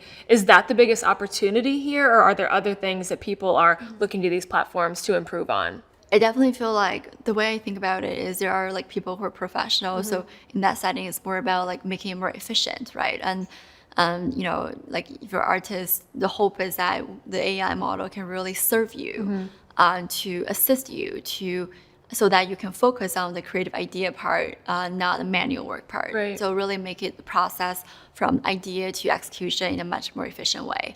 But we also are starting to explore and use cases that are a bit more, even more accessible for like more consumer users. So for them, like it might not be like making it efficient, but more about like making them be able to create stuff. Right. So helping them to be creative and to express themselves, express ideas we have. Maybe like, for example, like I think we all have ideas, like maybe we all have dreams to be able to realize your wild ideas into some visuals. Totally, and bring that thing to life. What are your thoughts? Because I think a lot of people in the creative space, in journalism for one, but also in video, in photo, across many sectors of business, there's a big hesitancy towards AI because they don't want it to replace the people who are doing it currently and doing it in more of a manual way. What are your thoughts on that? What would you say to people who are maybe hesitant about the industry because of that? I want to tell a story for that question. Yeah, please. So. That's actually why I started Pika. It really inspired me to start Pika because I was trying to make an AI film myself before starting Pika. And at that time, we're trying to use AI. We do live action. We do live action shots, and then we're trying to use AI to make it into animation. So that was like before Pika. That process really makes me realize 2 things. One is, the film making process is still very, very difficult. Like. Maybe like even green screening for a couple of second clips can take a lot of time. But more importantly, we were a group of, because it was an AI film project, we were a group of AI PhD students and computer science students. We don't have any visual creative director. We have a really good script writer. We don't have a visual director, and we really, really struggle on the visual. And then the film, even we have the most technical team, the film doesn't look good. And that's something I like firsthand realized the importance of artists. And firsthand realized AI is not gonna replace artists. Like the way I think about it is AI is really enabling our possibilities, But the human, the artist, is a person to guide AI into the right direction and eventually become a masterpiece. And that's also become something we really value, we really care about in our company. We have a lot of artists. We have, our first hire is actually a creative director. We have, 1/3 people from a creative backgrounds. And we are really trying to build, we're not trying to build a automatic AI video generation platform. We're trying to build an AI video tool for creators that can serve creators and enable people to do more interesting stuff. Definitely. Where is the AI model that you have getting this information? You said it's learning from what exists today to kind of, put that into its own work. Where is it learning that information from? We learn from a lot of various sources, like videos, data that we curated. Okay, so you guys have curated the information that then you're feeding into the model that it learns from? Yes. Okay, very cool. And then just in terms of like the future of AI, obviously video generation, photo generation, there has been a lot of movement on it, but there's also a long way to go. You see the pictures of, AI generated portraits and it has multiple extra hands, or, the eyes are, crazy or whatever. So what do you see as the future of AI video and content generation? Where are you going? What are the next things that you're really preparing for? We definitely see the technology and a lot of the AI video product is still in the more prototype phase and more like a fully commercialized phase. But at the same time, this is because the technology is still improving, right? We're still improving the technology, and our company is also trying to push the frontier of the technology so that maybe we can commercialize even more. And this is a process, but we see there's so much progress even in last year. So the acceleration speed is very, very high. And I cannot, 1 year ago, I think maybe our company just started less than 1.5 years ago. And I think 2 years ago, AI video is just not a thing. That you cannot actually generate any sensible videos. And now it's such a leap forward from that time. And it can, I'm very certain that in the next 1 year or 2 years, hopefully we can already have, even more commercialized, AI videos, not the model but also the product in the reality. Yeah, definitely. The last question I have for you is, you and the company have raised more than $140 million in investments, and you have millions of users on the platform. And like you said, that's just in a couple years time frame. What's your best piece of advice for other founders in the AI space right now that are trying to embark on this rapid growth like you have seen? For me, I think what's important for me is to work on something that you're really passionate about. I think because I really care about myself is, could be our kind of the user. I used to use our tool to create our marketing videos. I think it's really important you work on something that you're really passionate about, so you are very motivated to make it happen, and you also really enjoy the process. Yeah. Well, thank you so much for joining me today. This is super cool to hear about all you're building. So thank you for taking the time. Thanks so much for having me.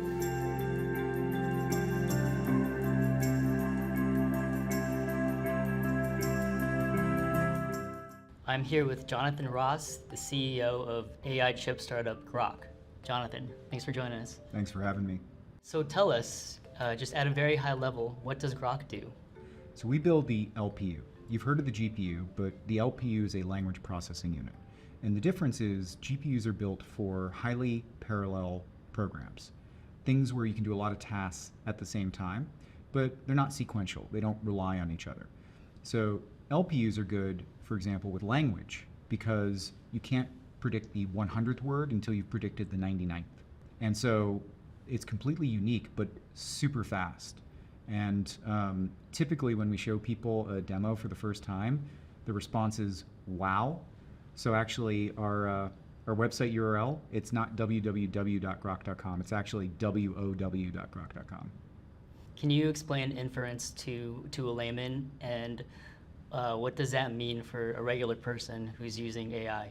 So every time you go to one of these chatbot websites and you type in a query and you hit enter, the result that comes back is inference. And the difference between that and what you'll typically hear about training is that, let's use an analogy. If a doctor or someone wants to become a cardiologist, or let's say a cardiosurgeon, you spend a lot of years in school learning how to do that. That's the training. just like the word sounds, right? But inference is sort of like performing the surgery, going in there and doing it. Now, training is expensive, but it's nowhere near as expensive as inference. And this is one of the things that catches almost everyone off guard. So I remember at Google, we had actually trained the world's best speech recognition model, and we just couldn't afford to put it into production.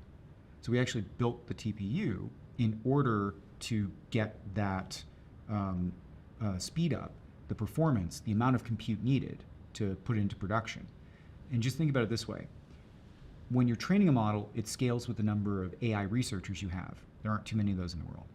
When you're doing inference, it scales with the number of end users you have. And I think as Sam Altman put it, inference is eye-wateringly expensive.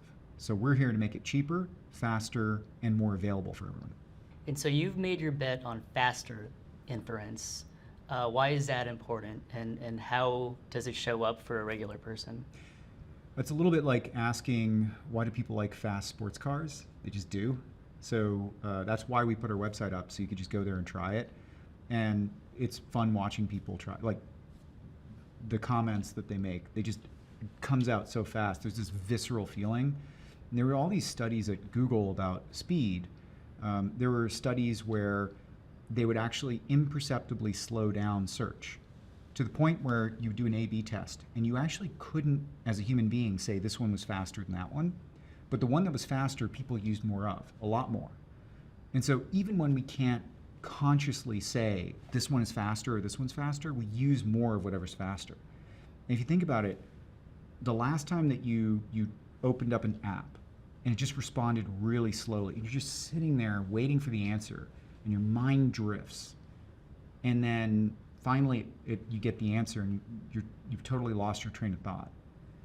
That's why human beings want answers quickly. It allows them to stay in flow, and they get a lot more done. And as AI continues to advance, what are some of the things that become possible because of faster inference? Well, one of the big ones is agentic use cases. So we're used to going to the chatbots now and typing in a query and getting an answer. But that's a single step.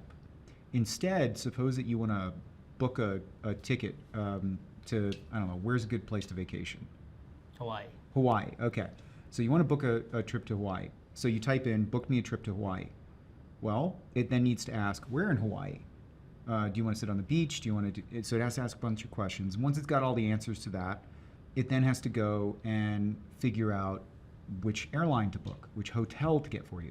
Some of them are going to be full, some of them won't. So think about all of the tasks that you have to do to accomplish something. Those are agentic workloads. And you can't actually solve it until you've done all of these iterations. And so the longer it takes to get an answer, the more that compounds.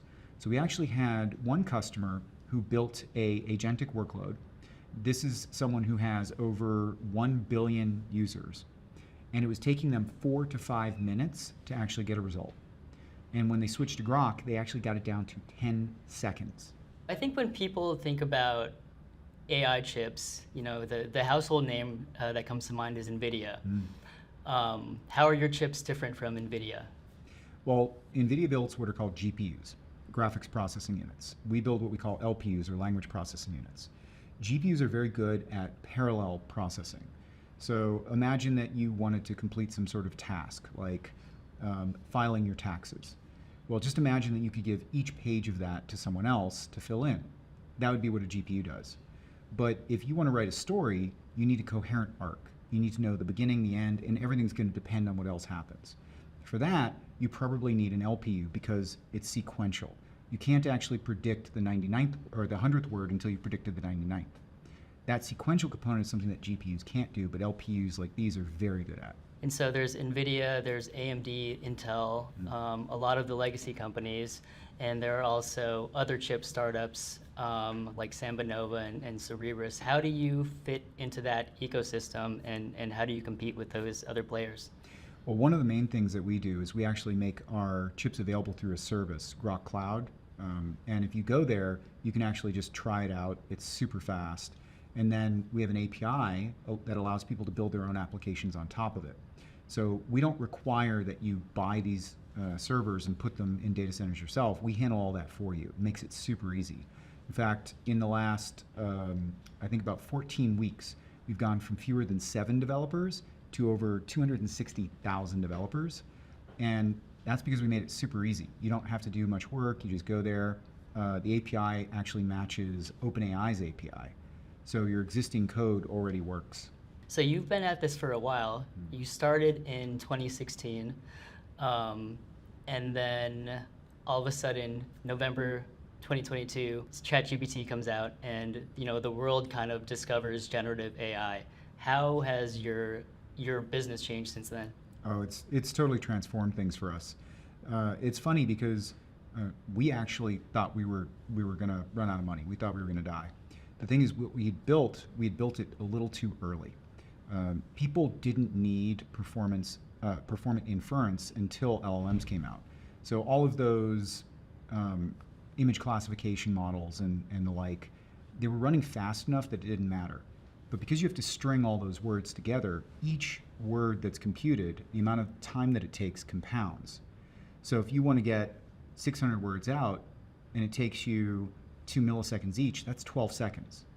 Just imagine if you went to Google and you typed a query and you hit enter and it took 12 seconds to get an answer. That'd be unusable. So when these LLMs came out, it made it very easy for people to viscerally get a sense of how fast our hardware was, and it mattered.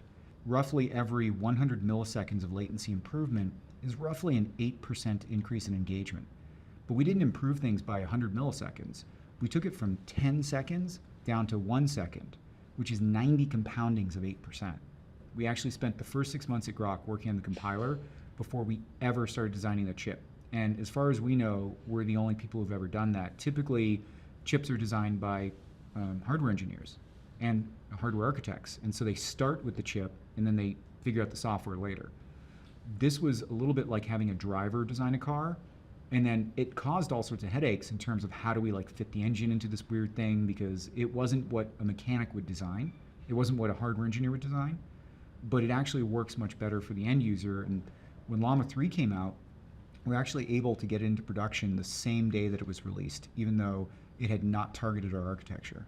So what do you think your biggest challenges are going forward? So the biggest challenge is deploying more hardware. As we were talking about, we have over 200 racks in production now, and we have to get to about 1,300 by the end of the year. So that's 200 to 1,300. And so everything that we're doing is about scaling, and if we were able to do that, that 1,300 racks will actually put us at the same amount of capacity as one of the largest hyperscalers at the end of 2023 had. So that'll put us in the same running and same scale as a hyperscaler. So you guys are not the only Grok around.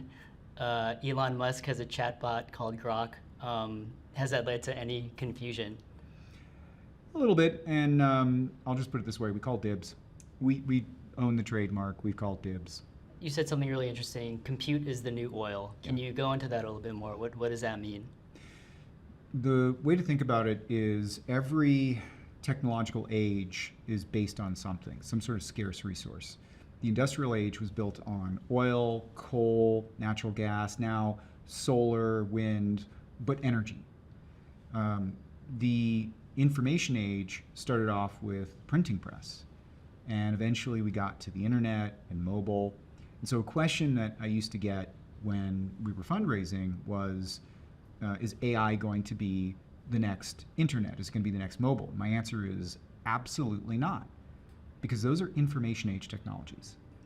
This is a generative age technology. It's different because whereas information age technologies are about copying data with high fidelity and replicating it and distributing it, generative age technologies are about creating something new in the moment, in the context of the question that's being asked. Well, Jonathan, thank you so much for joining me. Well, thanks for having me. I appreciate it. My name is Sarah Vaezi. I'm the EVP and Chief Strategy and Digital Officer at Providence. A big issue that we've been facing at our health system and health systems across the country is what we call this notion of in-basket messaging. In-basket messages are essentially like a work queue for clinicians, for our doctors.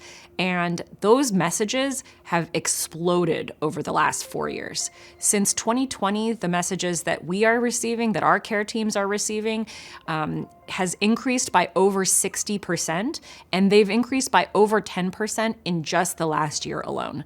That amounts to 14.5 million messages that are being generated for our clinical teams to address, and they can be a variety of things. Messages generated by patients, messages generated by other doctors, and messages generated by, for instance, other partners like payers and lab.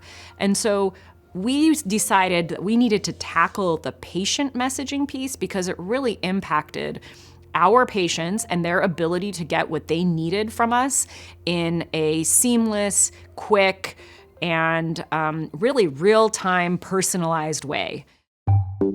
The reason why we decided to turn to AI to address the issue of in-basket management is that there's a huge element of understanding what the needs of a patient are when they are trying to send you a message. We call that intent recognition.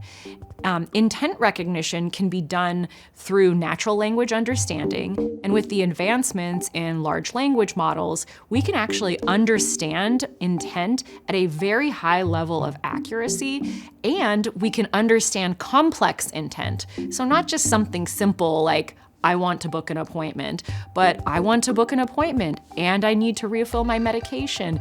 And by the way, my knee hurts every time it rains. And so those complex needs that we're presented with, we can actually parse them out through these new advancements in large language models. We can then also combine that with Dialogflow, Q&A, RAG, all of these other things that the new, more advanced AI models are presenting and making available to us to meet the needs of our patients at a level that was scientifically impossible a couple of years ago. The way that we implemented AI in addressing the in-basket problem was to initially deploy legacy or sort of conventional machine learning against understanding what our patients were saying to us when they came to us and input a message into the chatbot. As large language models became available, we were actually able to deploy large language models against this comprehension layer that understood the needs of the patient and activated multiple intelligent agents that were being fulfilled through partners like those that could book appointments or do symptom checking. And we wrapped the whole thing with large language model operations and machine learning operations that helped us, for instance, label data, check model performance both in runtime as well as auditing after the fact, and ensure, for instance, that we were catching model drift early and intervening. We can even just shut off any AI if we notice that something is going wrong. We can shut it off and intervene and fix the performance and go back and turn it back on. The way that we address security concerns is, frankly, sort of best practice standards around ensuring that our systems are stateless. We're not sending data elsewhere, we're not hosting data, but we're operating within our own secure cloud environment, and we're able to wrap all of the work that we're doing in AI with the right DevOps and the right security operations to make sure that we're not opening ourselves up to data poisoning, tampering with our models, and we're not opening ourselves up to the data being breached. The outcome of the work that we did with our chatbot and this patient self-serve mechanism was that we were actually able to reduce the number of administrative messages sent to our clinicians by up to 25%. And that meant that essentially folks were able to self-serve what they needed to get done. And when I say folks, I mean our patients, without having to bring a care team member into the process. So 25% of those messages that could have otherwise been sent were avoided. We call that message deflection. And when we say message deflection, each of those messages that were deflected saved the time of a doctor, a nurse, a medical assistant, or someone else in the clinic. We have over 100,000 monthly active users interacting with our chatbot and getting their needs met self-serve. We ultimately saw between 25 and 30% reduction in administrative messages that our patients were sending to our care teams. We also are starting to see overall messages that patients are sending to our clinicians decline by between 8 and 10%. Every organization needs to evaluate their AI readiness. And before I would recommend folks just jumping in, I think that every organization needs to determine whether they can responsibly deploy AI either on a small scale or at a big scale. For instance, is their data in the cloud? Do they have computable data? Is it secure? Do they have the right buy-in from senior management, folks across the organization, as well as board level folks, to do this in a way with organizational backing? And then do they have the right focus and frankly, prioritization around what matters and how they want to start going down their AI journey? Throwing stuff at the wall and dabbling in 50 different experiments around AI is not feasible in healthcare. And if that's where health systems are, I wouldn't recommend that they just jump in. What systems need to do is thoughtfully put in a process around governance, prioritization, and technical readiness so that they can embark on a deep learning process, not to use a pun, but a deep learning process around AI deployment in their organization. We've picked a handful of use cases and gone really deep, and that's what I would recommend others do as well. Hey everybody, welcome to the show. I'm Stephen Bertoni, live from the NASDAQ market site. And today we have David Jones, who is the founder and CEO of the Brand Tech Group, also an author, an activist, and he took a city bike here. So he's an environmentalist too. So David, welcome to the show. It's great to be here.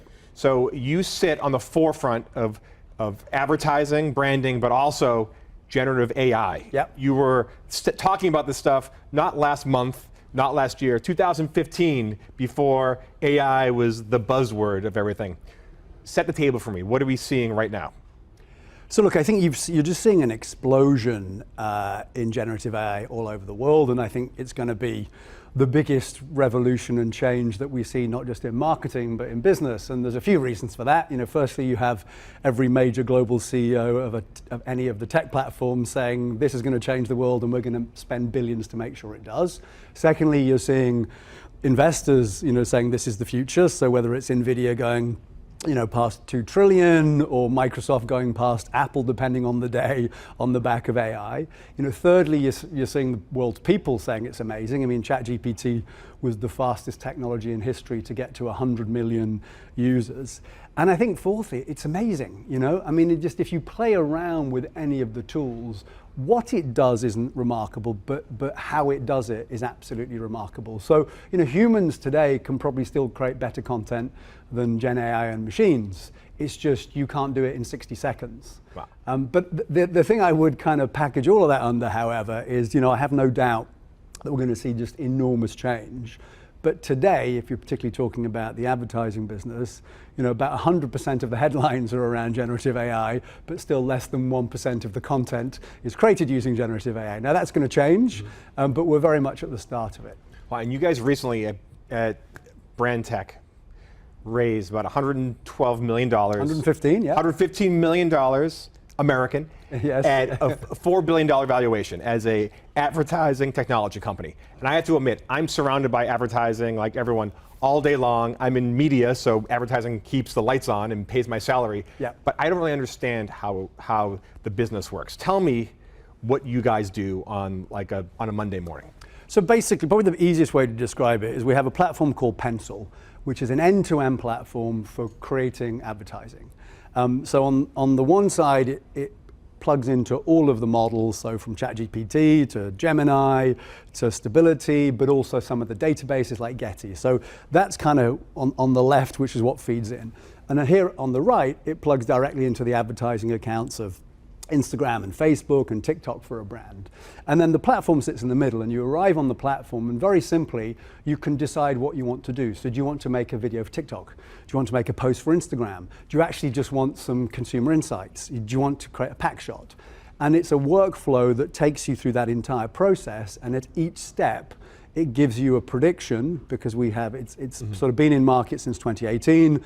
We've made over 1 million ads using generative AI, spent $1 billion of media through the platform. You've made 1 million ads? 1 million Gen AI ads since 2018.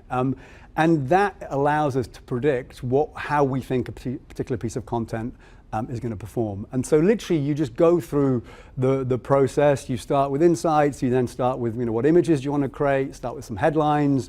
It works off templates, and then you can literally publish those if you want to direct to the social media platforms, and you get live data back on how you're doing. So what it does is that there's nothing remarkable about what it does. It's just to be able to do that in one place, which as each of the Gen AI models gets better, it gets better to give you predictions and to get data back. So it's just exploding. When you say like 1 million ads, is it going to be, are these custom, like let's say Forbes is using Pencil and we're trying to sell subscriptions or memberships. Will a Forbes ad served to you be different than to me? Like, are there all these iterations, or are they kind of A/B testing what works or what doesn't work? The thing about it is like, it's gone from almost A/B testing to A to Z testing, because the size and scale that you can now create content at. So you can literally just pull down, and create limitless feed variations. So if you literally wanted to have, 150 different target audiences and segments, it can instantaneously create the content for you for that. And one of the most, it's like not necessarily that impressive, it's just impressive to watch, is when you just ask it to translate immediately into any language all of your content. And it's that speed which is really remarkable. And over, since 2018, we've been able to prove that we can make the content 10 times faster, we can make it perform twice as effectively, and we can do it for about half the cost. Give me an example of a campaign recently done through Pencil or done through brand tech. So, literally,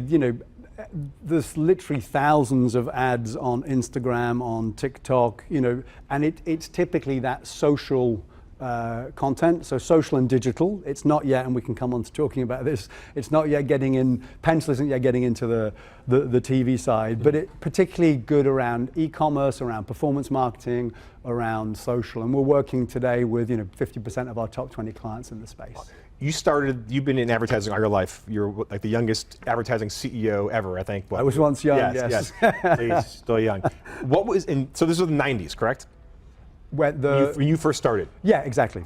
It's insane to think that you started this before really the internet, before mobile, before digital, before influencers. Like, how has what you did years ago and then fast forward today, how has that changed? So look, I launched Australia's first ever internet agency in 1998.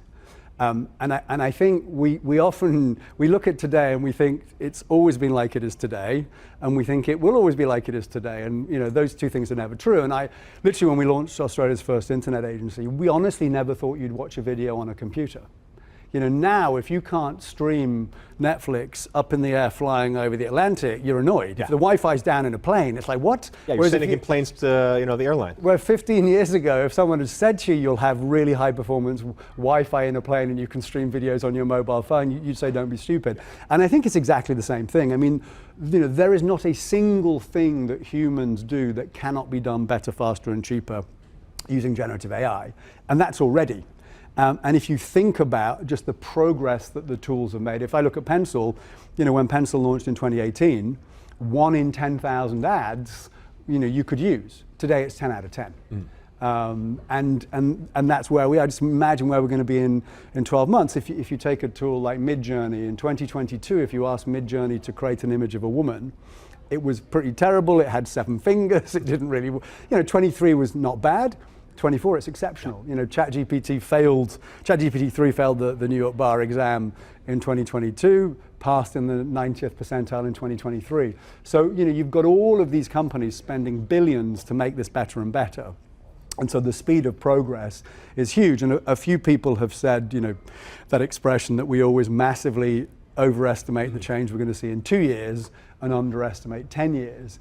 I think maybe not this time. I think maybe in the next 2 years we're going to see pretty remarkable change. So this big 10x we're seeing, what does that mean for three stakeholders? What does that mean, A, for people in advertising that used to make this, write this? What does that mean for brands? And then what does this mean for consumers like me, who's, you know, the ultimate target, frankly, of all this? Where are we going? You said, you know, 2 years ago, you know, ChatGPT failed the bar exam. Now it's just, it's excelling. It's the rate of change is exponential and so fast. Where are we going? So look, I think for brands, it's fantastic because you are able to create your content better, faster, and cheaper. And so, you know, it's going to basically be an amazingly powerful and significant impact in marketing and advertising. I think for, you know, creative people and people in the industry, you know, the kind of the saying that, you know, it's not Gen AI that's going to take your job, but that someone that is using it. You know, I think we're going to see the greatest creative revolution in history. If you look at what the mobile phone did, it turned every single person into a content creator. Like, people now get up and create content who never would have thought of creating content before. Generative AI turns every single person into an advertising agency. So, you know, there are 60 million people today employed. Is that good for the world? Well, maybe not, but we'll see. Yes. But 60 million people, you know, work in the creator economy today, and, you know, pretty much the same number of people work in the traditional advertising industry. Those jobs only exist because of the mobile phone. So I think we're going to see, you know, and the reason we called pencil is we believe that it's a tool for humans to use, not a replacement. And then what does it mean for individuals and people? I mean, you know, some of the things that digital advertising and marketing have done with technology are terrible. Like, you know, we'd buy a pair of sneakers and then it would follow us around the internet for a week. Now, firstly, that's really annoying because I know you're following me. Yeah. And secondly, I'm the last person who's going to buy that again. And so, you know, we've done some, when I say we, not us, but the industry has done some really, really dumb things. But I think the potential for AI to actually create, you know, a much better, more targeted and more personalized. So we talk a lot about hyper-personalization. You know, people that hate brands, they just aren't interested in some brands than they are in others. And they don't hate advertising, they just don't want annoying, you know, bad, poor advertising. And if we get into the world that I think we'll be able to get into, a world of hyper-personalization, where you're going to be able to understand much more about people and target them based on what they're genuinely interested in, you can almost head to sort of the perfect market where, you know, brands aren't spending a bunch of money annoying people, platforms aren't creating big platforms that annoy people, and as an individual, you're actually only seeing things that you're interested in or would be interested in. Wow. I have a question with advertising and media.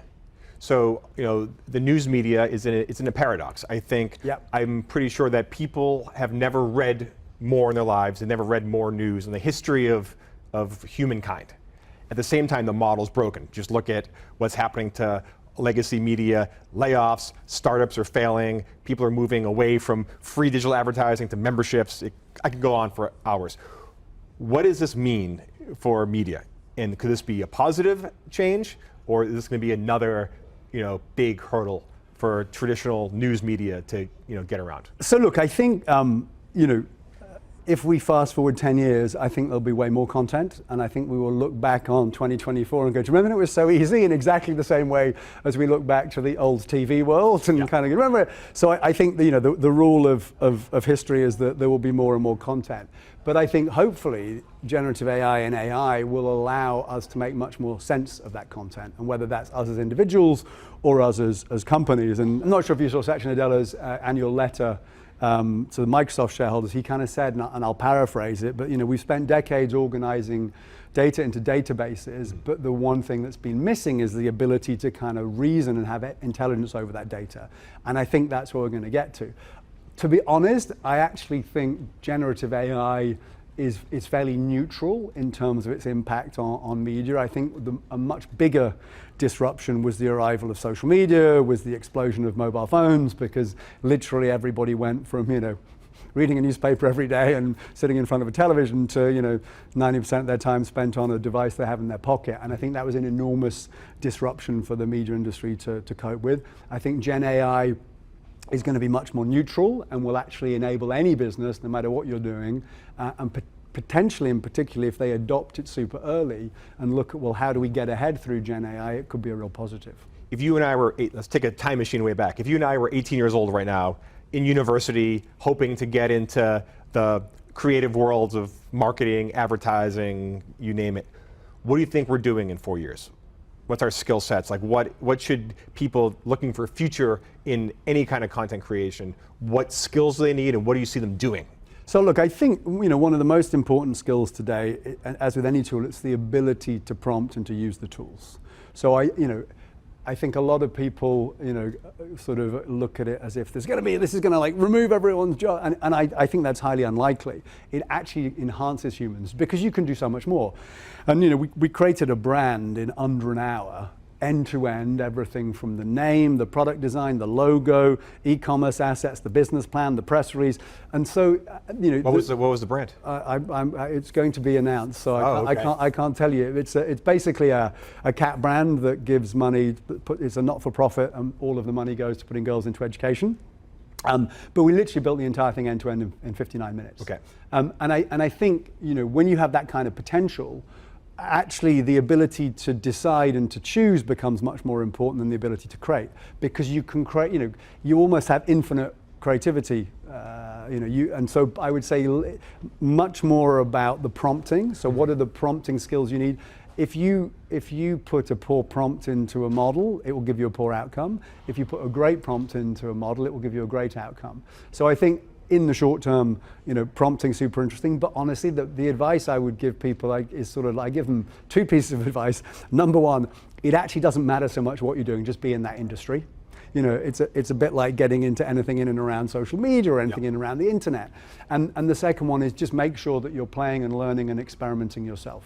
What role with this, you said it's a tool. What role do humans will have in the process of creating this copy, this advertising, and what do we all have to watch out for? Because there's obviously risks when you're creating content, targeting, you name it. Like, what should we be cognizant of, and where do humans sit in this kind of this timeline of coming up with a brand with the help of social media, with the help of generative AI, and then letting it go wild in the public? Yeah, look, I think as a few people have said, making predictions is hard, especially about the future. If you ask me where I think the future of the industry plays out, I think 70% of it is going to be very much how the New York Stock Exchange or the NASDAQ or any of the kind of stock markets of the world play out today, where it's all automated. So I don't think you'll have humans in the loop. I think you'll have humans outside of the loop, and it will be set up to connect content, data, and media in real time. It will optimize, it will change, it will reserve content, it will create content. And in much the same way, you were in that world. There used to be people sitting on trading room floors with bits of paper and phones and running around, and no one does that anymore. But there's still a lot of people employed and doing very well in the finance industry. So I think about 70% of that is probably fully automated, and 30% will be high quality, high human involvement. I mean, we did a TV commercial in the UK for a brand called Hotel Chocolat.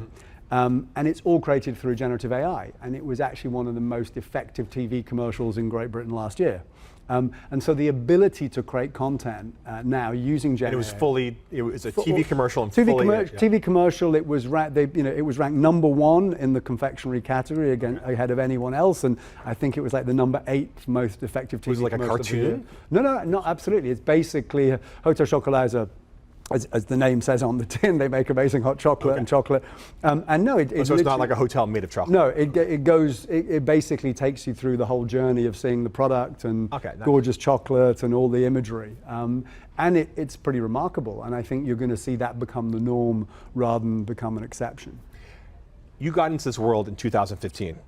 I mean, got into AI is going to be the future of advertising. Yeah. That was so early on.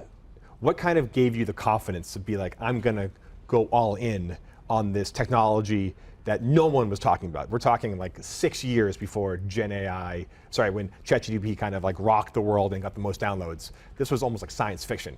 What was the kind of beacon that got you into this?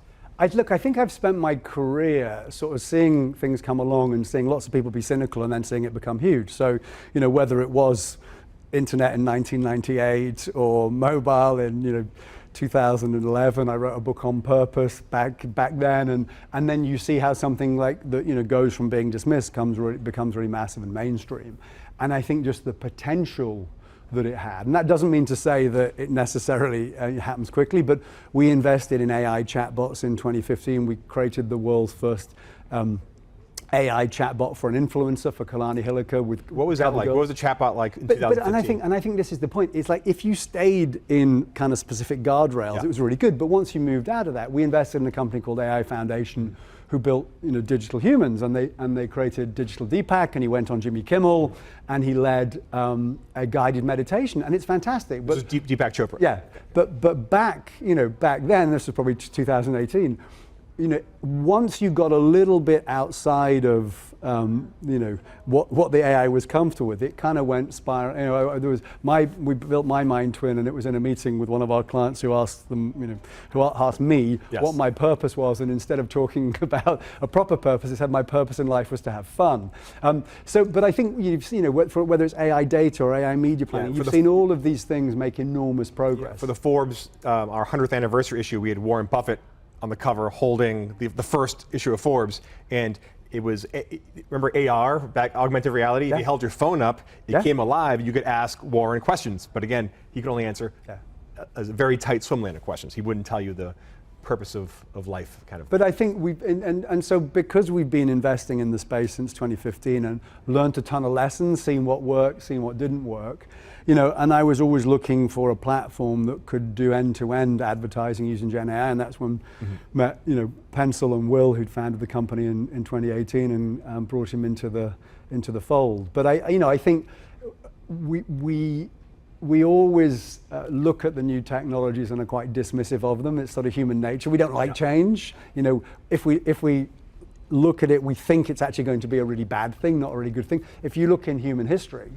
every time humans have had great technology, and I use technology in the broadest sense, whether it's the wheel, fire, the printing press, most recently the mobile phone, we've done amazing things with it. And I have no doubt it will be the same. There are clearly some issues that come with it, but I think overall it has an enormous potential to be a massive positive for humanity. When you come across a new technology, or a new paradigm, if you will, do you have like a certain checklist or way of thinking about things where you're not, because you've been right about a lot of things throughout your career. Do you have a way to be like, obviously not fearful, but also not over exuberant? Yeah. Is there like, what is get me in your head, because you've picked a lot of winners, and you've seen where the media world is going for a long time, like around corners, as a cliche goes. What is kind of your way of thinking? So you're not dismissive, but you're also not like naively optimistic.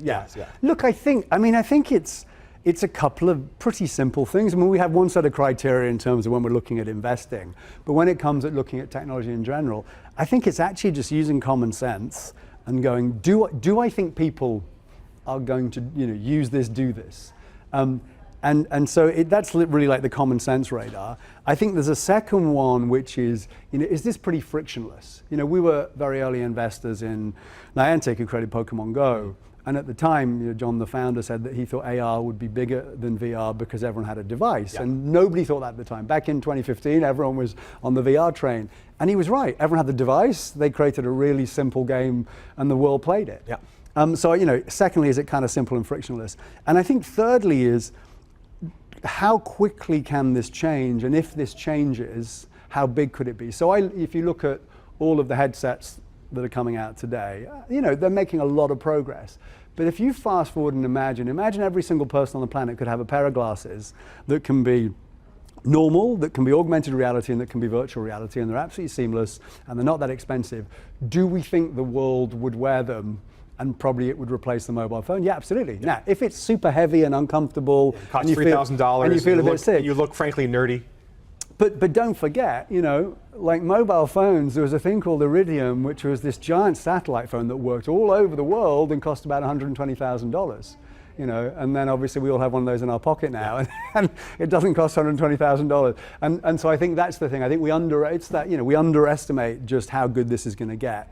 And I think we will no doubt do it again with generative AI, but it's sort of been the barometer for my career, which is like, don't be stupidly naive and think we're going to make 100% of our revenue in this year. But actually, if the technology evolves, is this something that could be completely game-changing? Absolutely. I know you're an expert and you live in the worlds of advertising and branding. What does this jump mean for journalism, for novels, for music, for movies? What do you see the change coming? Do you see this as advertising as an early on thing, and then is this going to spread to everything? Yeah, I mean, I think what's interesting about it, usually new technologies, the kind of, the first use case or best use case isn't content and advertising, and with generative AI it is. But I think the most important thing to understand about it is it's a horizontal, not a vertical. So pretty much every other thing that's come, like social media is a vertical, e-commerce a vertical, metaverse a vertical, whereas this is a horizontal. And what that means is there's nothing that anyone in any industry does today that they can't do better, faster, and cheaper, help with generative AI. And if you just play around a little bit, literally from, what are the 10 questions you want to ask me, based on everything I've said publicly for the last 10 years, you may not love exactly what it gives you, but I guarantee there'll be 3 or 4 on there for you, which you actually think are quite good. And one of my clients phoned me the other Sunday and sort of said, David, you say this phrase a lot. I've got a big presentation to investors this week. I'd love you to, just give me some content. And I spent about an hour putting some stuff together. But I also then just did a quick prompt and said, hey, give me, answer this for me. And honestly, I mean, the two together was a great combination. But what I got from ChatGPT, I could have just sent that and they would have been really pleased. And I think you got to get into this, well, was the hour I spent on a Sunday worth the extra versus doing that? But there's nothing that you can't get help with, which is why I think it's going to be so game changing. This is moving so fast, the whole AI world, generative AI world, the whole content world. How do you stay up on how do you stay current on everything? How do you know, what do you read? Where do you get like your best insights about this like ever-changing world, ever-changing AI world? So I think the first thing is you can't. We're literally in a space. Are you a tech person? I know you're a tech person, but are you technical? No, I think I understand how people will use technology rather than how to build technology. So I've got a good radar for, do you think people are going to use that? Will they do that? Will they not do that? Rather than could I build it? But I think honestly, you can't keep up. And I think if you try, you'll kind of burn out. I think you want to have, 8, 9, 10 sort of key sources you go to so that you're across most of the big things that are happening. But I think the other thing is just to be open-minded and talk to people. I mean, you will know 3 things that I don't know, and I'll probably know 3 that you don't know. You're very optimistic. No, I guarantee you. And we'll have that conversation. And I think, the worst thing you can ever do is pretend that you have all the answers and you know everything. And people who want to appear smart like to do that. But you can't, it's moving way too fast. I was literally in a plane, half of last week, and you land and enormous things have happened. So, and then I think just, probably more important than that is just play with all the tools. When you see that someone's launched something, just go have a little play. You don't need to spend a long time on it, but spend half an hour so that you understand how it works and how you use it. I think going out to play is a perfect spot to end this. I want to thank David Jones, the founder and CEO of Brand Tech Group. David, thank you so much. It's a pleasure. The construction industry in the U.S. is a $2.1 trillion industry, which has historically been driven by human labor. Though the COVID-19 pandemic sent the industry into a tailspin with people working from home, supply chain issues, and rising material costs, it's still one of the largest sectors of the U.S. economy. But it hasn't fully recovered.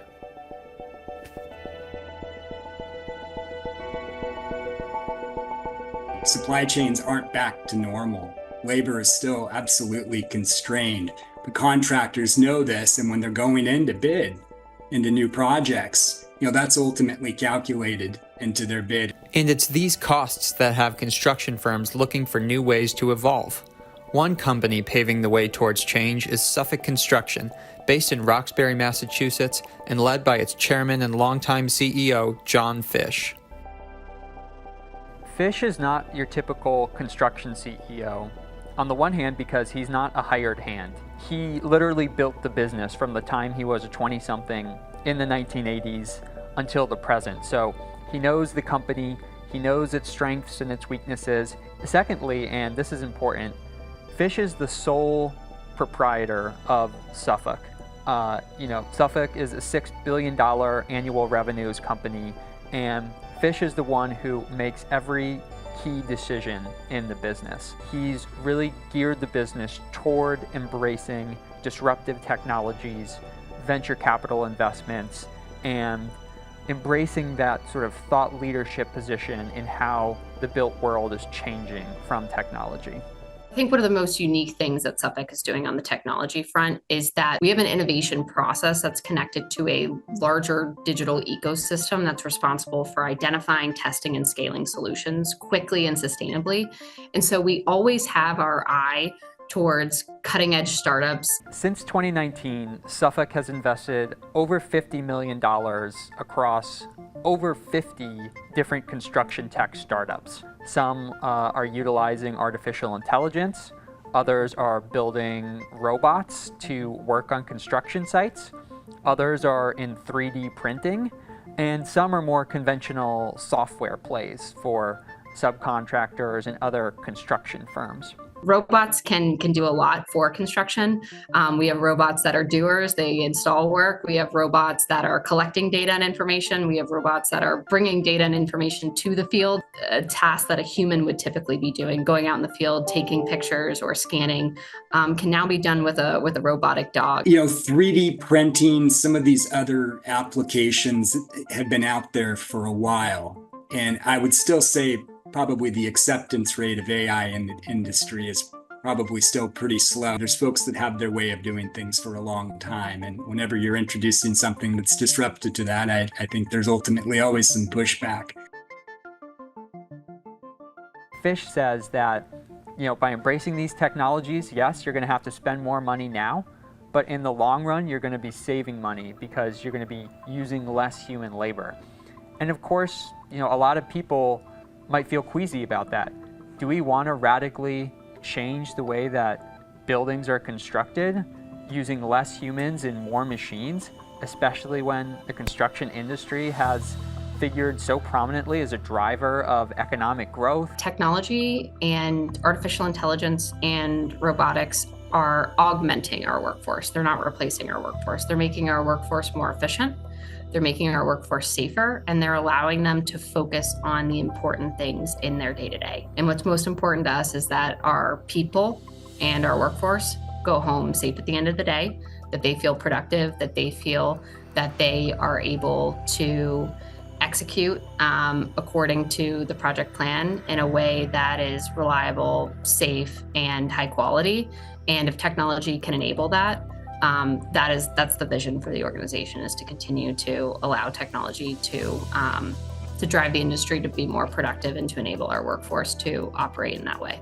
Whether it's data or whether it's technology, there's always a human element to everything that we do because people build buildings. That's a really important piece for us as we continue to move forward as an industry, is thinking about that connectivity between those two elements.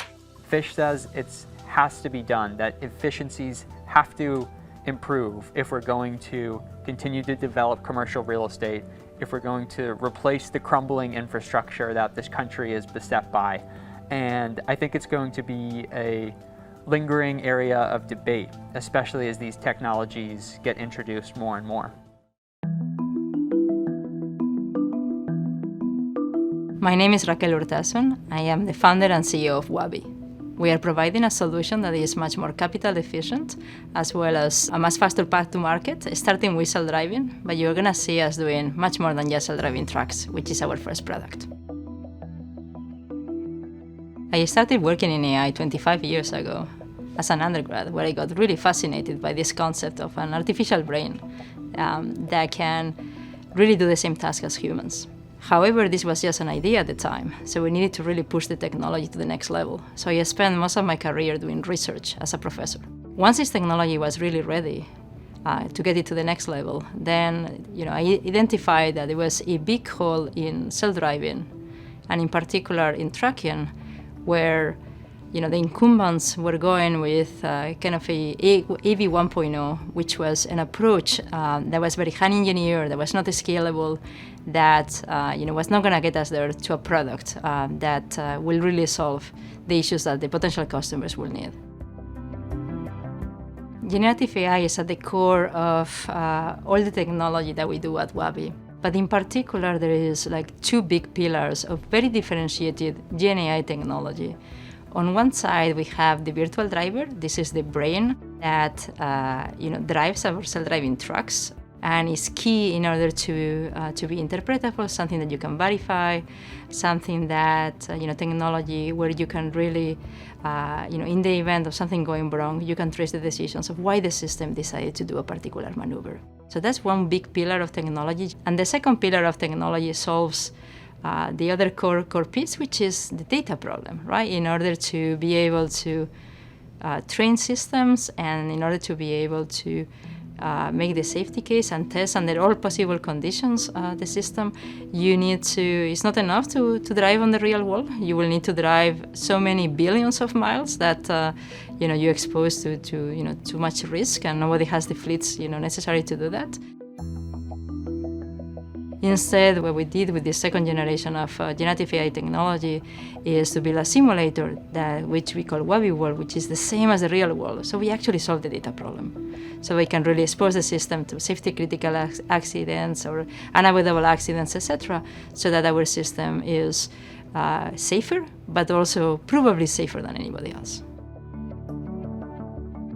Where we are now, it's very clear to everybody that actually this technology is going to revolutionize the physical world, and that has become kind of like the aha moment for everybody. Like, this is the next big revolution. This is really where the big disruptor is. However, when we started the company 3.5 years ago, this was, we could see this ahead of time, and it was very contrarian.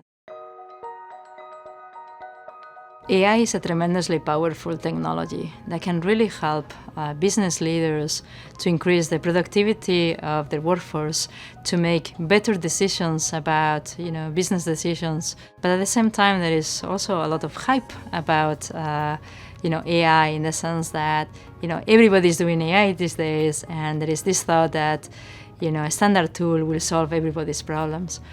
So it's very important to make informed decisions, very careful decisions about where is this technology the right solution or the right tool, the way that we interact with machines, the way that we interact with the physical world. The world is for this technology to conquer, and I think I'm very excited about that future and how we can provide a better world for the generations to come. Here in Washington, D.C., at the second Information Technology Industry Council's the Intersect Tech and Policy Summit, and I'm with the president and CEO, Jason Oxman. Jason, thank you so much for having me in Forbes. Listen, this is my first time here, second time you guys are doing this, and the themes, AI, cybersecurity, critical infrastructure. I was just talking to Director Croker about that, great conversation. But now I have you, the man behind the scenes that is organizing this entire summit. Second time again you're doing it. Why is this important? Because I hope it gets to a third and fourth and fifth, because there's so much information here. But why is this summit important? It will get to a third, fourth, and fifth, guaranteed. And appreciate your being here. Appreciate the opportunity to get together and talk about these important issues. Yeah. We call it the Intersect because we're operating at the intersection of technology and policy. Yeah. So bringing together industry leaders from across the technology industry with the policymakers who are making the decisions that will impact the ability of these companies, these innovators, to deploy the next generation of products and services to their customers. Yeah. So having this dialogue here in DC as regulators and as Congress are making important decisions on all of those topic areas that you mentioned, ranging from AI and cybersecurity to broadband and privacy and beyond, having the conversation here in DC really helps focus a lens on how impactful the decisions Congress and regulators make will be on the ability of innovators to do what they do best, which is innovate. Yeah, I mean, listen, so much information there. I mean, listen, Chief AI Officer now, that's the new role that'll be invading the C-suite in the coming years. And I heard, one official was saying how over the next 10 years, 10 bills per year will be aimed just at AI alone. So much to talk about here. But listen, you've been on and off stage, and I know you've been here the second time again, you guys doing this. what's the biggest thing that you've learned so far that maybe you didn't know coming in? And I know you're an intelligent man, so I know you know a lot coming in, but what's the biggest thing you've learned? Well, I always learn a lot at these events, and we're thrilled to have so many hundreds of people in the audience who are also learning a lot. I think the biggest takeaway for me this time around is really how much policymakers are looking for help from industry to educate them about the decisions they're going to make and the impact they're going to have. AI is a great example. It's so new, and there are so many different use cases, and it's impossible to develop a single regulatory approach to AI because the use of AI to recommend what song I should listen to next or what movie I should watch next is very different than the use of AI by my doctor to recommend a course of treatment. So we need different regulatory approaches depending on the uses. So what we've heard a lot from decision makers over the course of the day here at ITI's The Intersect is help educate us. What are the different use cases that AI is going to be put to? What should we be thinking about when we make a regulatory approach as targeted as possible to the different risks involved in the different deployments of AI?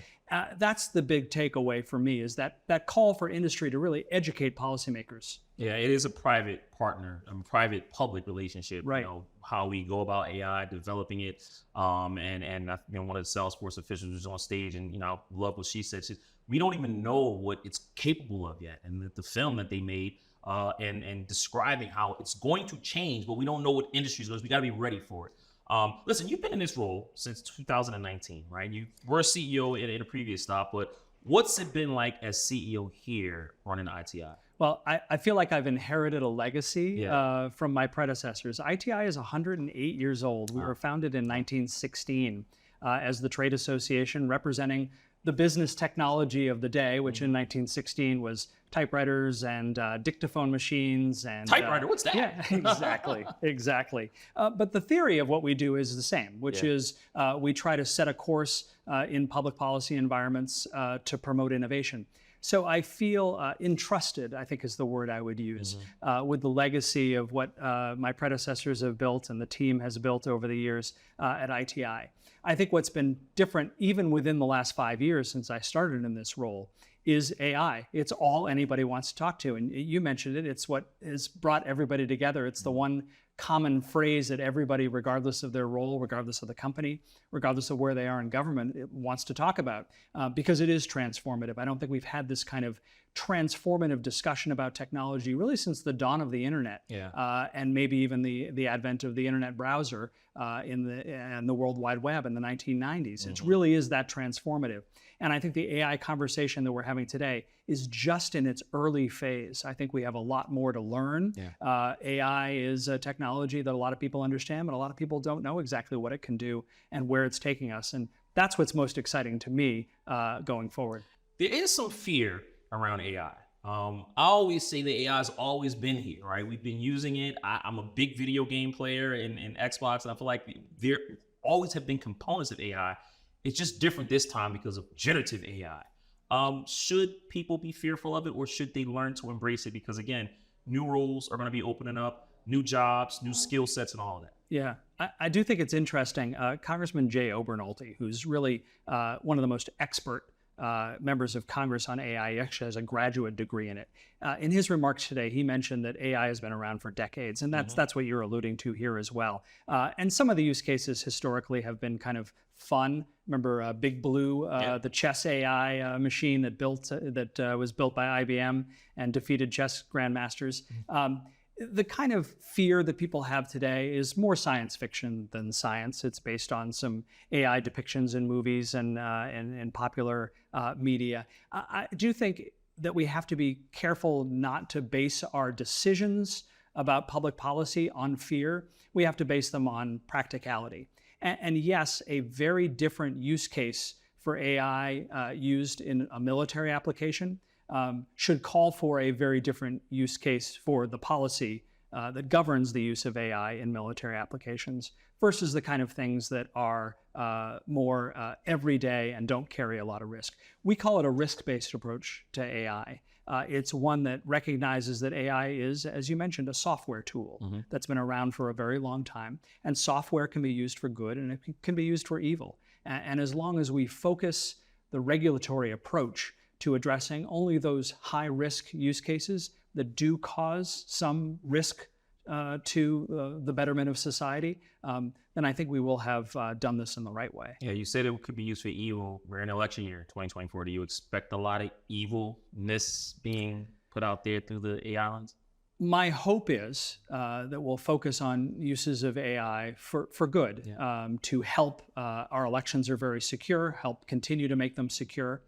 Some of the things we see in the headlines are the use of AI to, for example, spoof politicians. But we've seen regulators leap into action very quickly. We heard today at the Intersect from FCC Commissioner Ana Gomez, who talked about how the FCC has opened an enforcement matter about robocalls that were made using AI that was pretending to be the President of the United States. Oh, wow. That's illegal to do, and the FCC is taking action to make clear that that's illegal and to track down the company that's responsible for that.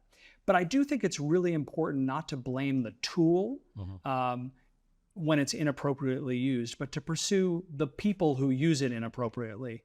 You and I could plot a bank robbery over our mobile phones, and we wouldn't hold the mobile phone operator responsible for providing the technology that allowed us to communicate and plot that crime. And we want to make sure that AI, because it can be used for good, isn't blamed when it's used inappropriately, but rather we target the behavior that we want to target. A lot to talk about here, but I want to dive back into your career, right? Can't go back too far. Just take me to the point when you were a broadcast journalist. Oh, wow. Yeah, that's true. Let me.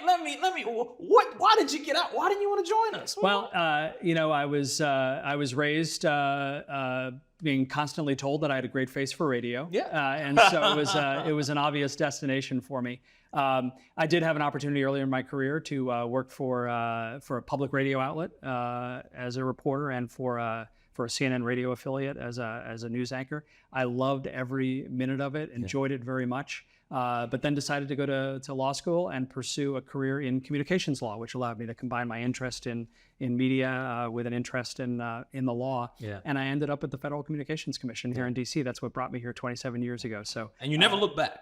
Never looked back. It's been great ever since. Now, tech policy is very different than it was 27 years ago when I started here in DC. But a lot of the same people, a lot of the same issues, and it's a great field, and I love every minute of it. Yeah, we have Forbes. We have this great community called Forbes BOK, and they love leadership, pipelining things. And I asked during that transition when you were going from broadcast into the current role now, what's the biggest piece of advice that you picked up along the way that's continued to fuel you today? That's a great question. So the biggest piece of advice I got was to pursue a passion and an area of interest. So when I went to law school, I wasn't interested in working for a law firm or being kind of a run-of-the-mill lawyer. I was interested in doing the law related to the area that I loved, which was media and communications. So I actually went and got a dual degree from a journalism school and law school at the same time because of that passion. So that's the best advice I ever got is, when you're thinking about your career path, find something that you're really passionate about, and that will carry you through. Yeah, absolutely. Listen, I have conversations with tech guys all the time, and I had one with a few years ago. We were talking about if the country has finished rewiring itself, because you go through this new internet and all this new tech, you need the speed. Have we gotten to a point where its rewiring is done, or do we have a lot more to go? Because believe it or not, as you probably know, some places they still need to order pay-per-view to get some events because the signals are just not there. Yeah, we're not done, and the thing that keeps me going on this issue is the areas in which we're not done are the areas that can least afford not to have affordable broadband access. Areas like rural areas, minority communities, low-income areas of the country. The digital divide, it's people who would benefit the most from access to broadband services because of what it means for access to education, access to training, worker opportunities, access to medical services in rural areas where you don't have anybody, access to job opportunities, remote job opportunities from companies that don't have a presence in a particular area. And we need to do a better job. There are still tens of millions of Americans who live in those areas, in those communities that don't have access to affordable broadband. We're much better off than we were just a few years ago, but we're definitely not done yet. Yeah, I would believe the U.S. Census said about 90% almost of U.S. homes are broadband, but there's still 10%. I figure when we get to 100, then we can, really start to fast forward things. That's right. Yeah. That's right. Yeah. You live in maybe in a rural area in Virginia, right? In that particular state, there are what they call data centers and, data alley, right? Big giant buildings, heard Barry Stone talk about that. What is the future of data centers, and where are these big giant buildings that controls internet traffic and speed and connectivity? Where are they going to be popping up next? I mean, Virginia is only the start, I believe, and there's obviously other places, but you're going to need more of them, especially if we're talking about generative AI and cars that can drive themselves. They need to be connected. You're right about Virginia. It's actually a legacy of the dawn of the internet, where the East Coast internet traffic all ended up in Virginia. So in Loudoun County, Virginia, Prince William County, Virginia, something in the neighborhood of 2/3 of the internet traffic in the country passes through those areas of Virginia. Right. Yeah. So data centers are enormously important. They're a huge generator of revenue for the area as well, great job creator. But those data centers are enormously important because, as you referenced, as we move into AI, the compute power that's required for AI is massive. And fortunately, there are a number of technology companies, a lot of them that are in the data center business, companies that run data centers. And then there are a lot of companies that partner with those data center operators to put their servers in there and provide the compute power that's necessary and is accessible by all who want to participate in the AI technology revolution. Yeah. So data centers in Virginia, it's a big deal, but they are spreading around the country and around the world. And that's great for innovation because you do need to be able to access that compute power to participate. Do you see them popping up maybe in inner cities because, there is a commercial real estate problem that we might face? Then you might have a whole bunch of empty buildings. Is it fair that maybe companies go in and put those data centers inside of communities? I know they're on the outskirts now, and there are communities that are not happy about it because of the noise that they say that they make, because again, you got internet traffic coming in. It ain't gonna be all quiet. There's a lot of humming.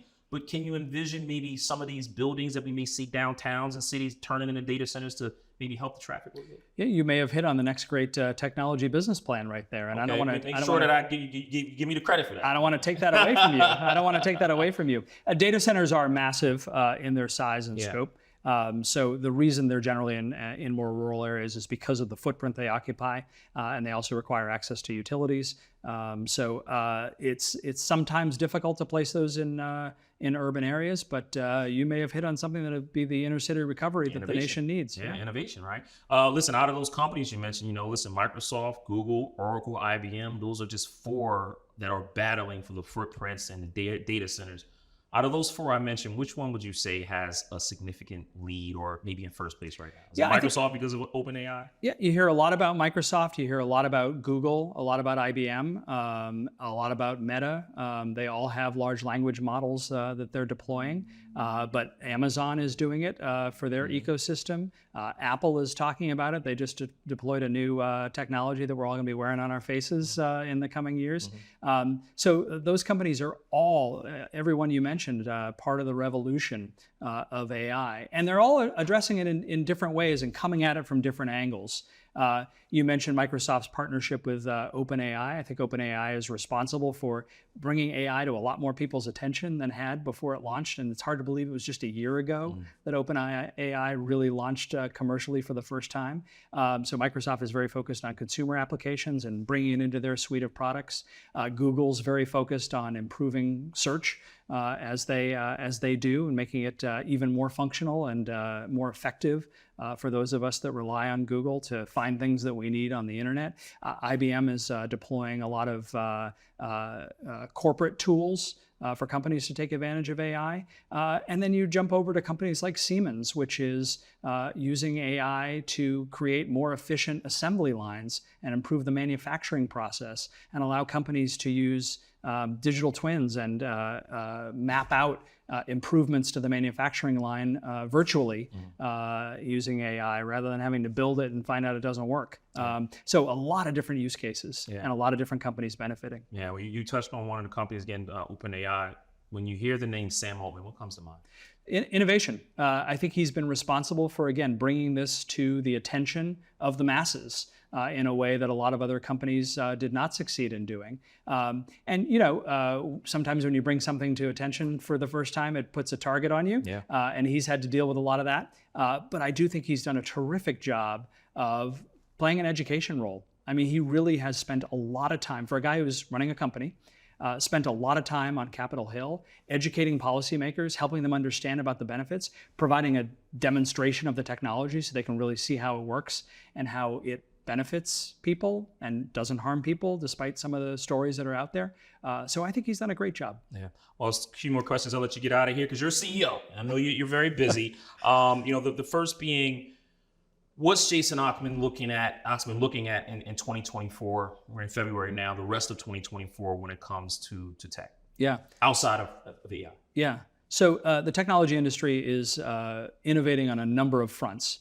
And one of the biggest challenges that we face around the world, in the US, in Europe, and in other jurisdictions, is a very heavy regulatory environment. There's a lot of attention being paid to regulation across privacy, platform regulation, AI regulation, a lot of broadband regulation, a lot of services regulation, a lot of consumer regulation. So telling the tech story internationally is really our focus for 2024, and making sure that regulators understand that there is a real connection between the decisions that they make and the ability of companies to provide innovative products and services. So making sure that regulators understand the impact of the decisions they make is a big 2024 focus. The second thing I'd mention is workforce. STEM education is enormously important. There are hundreds of thousands of open jobs in technology, both in the tech industry itself and then in adjacent industries that employ people with tech skills. We need to do a better job of not only educating Americans to fill those roles, but also welcoming the best and the brightest from around the world who want to come here and learn in our schools. We should be attaching a green card to a graduate degree, a PhD, when they get their diploma. Yeah. And we need to do a better job of making this economy continue to hum by educating people for the workforce jobs of tomorrow. Yeah, well, and one of the things that's going to make this all work, semiconductors, right? I know you're very passionate about this. In 2022, you wrote that these semiconductors are the backbone of the digital world. And, obviously the U.S. has, really led that until recently. They fell behind now. We do not lead the production of semiconductors now. I think that plummeted. You wrote 70% after 1990. And today it only produces 10% of the global supply. That's bad. Very bad. And then we have the Chips and Science Act of 2022. It was supposed to provide over $52 billion to bring this back, right? Manufacturing of chips. Yet Intel's delaying on the $20 billion semiconductor they're supposed to have for Ohio. It sounds like it's in flux. What's going on with that Chips Act? And, how do we get to lead the world again in semiconductors? Because these things, running cars, running social media, they run everything. And we saw during the pandemic how a shortage of semiconductors can mean that when we want to go buy a car, there isn't one to buy. And Xbox prices went all the way up. That's right. It's an incredibly important industry. As you noted, there are semiconductors in everything that we use.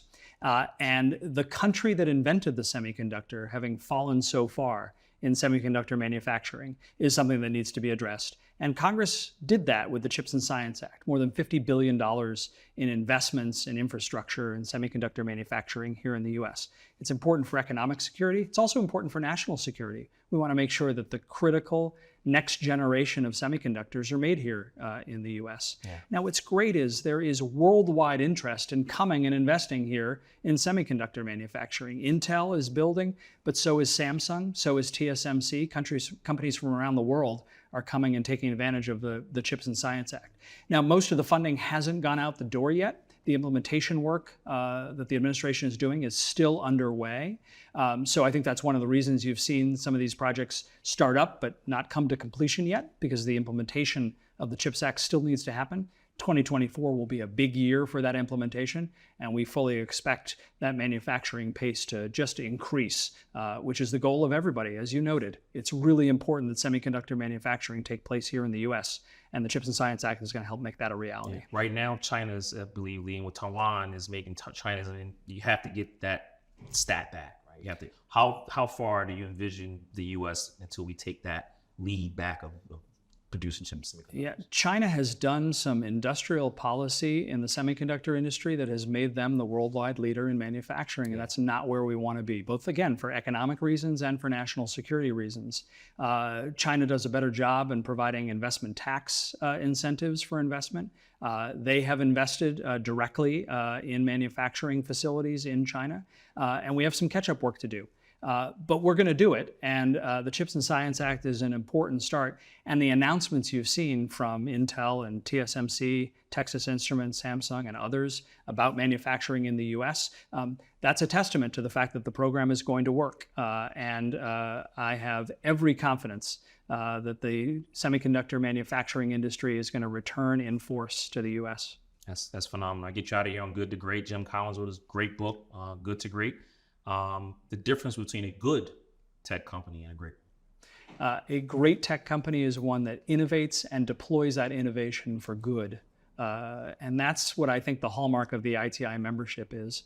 All the companies that we represent are companies that know that they have a powerful responsibility with the obligation to deploy new technology and to deploy it for good. And I think they fulfill that and make some great companies. Jason Oxman, President and CEO of ITI. Thank you so much for having me. I look forward to coming back year after year after year to learn, because we face a challenge ahead.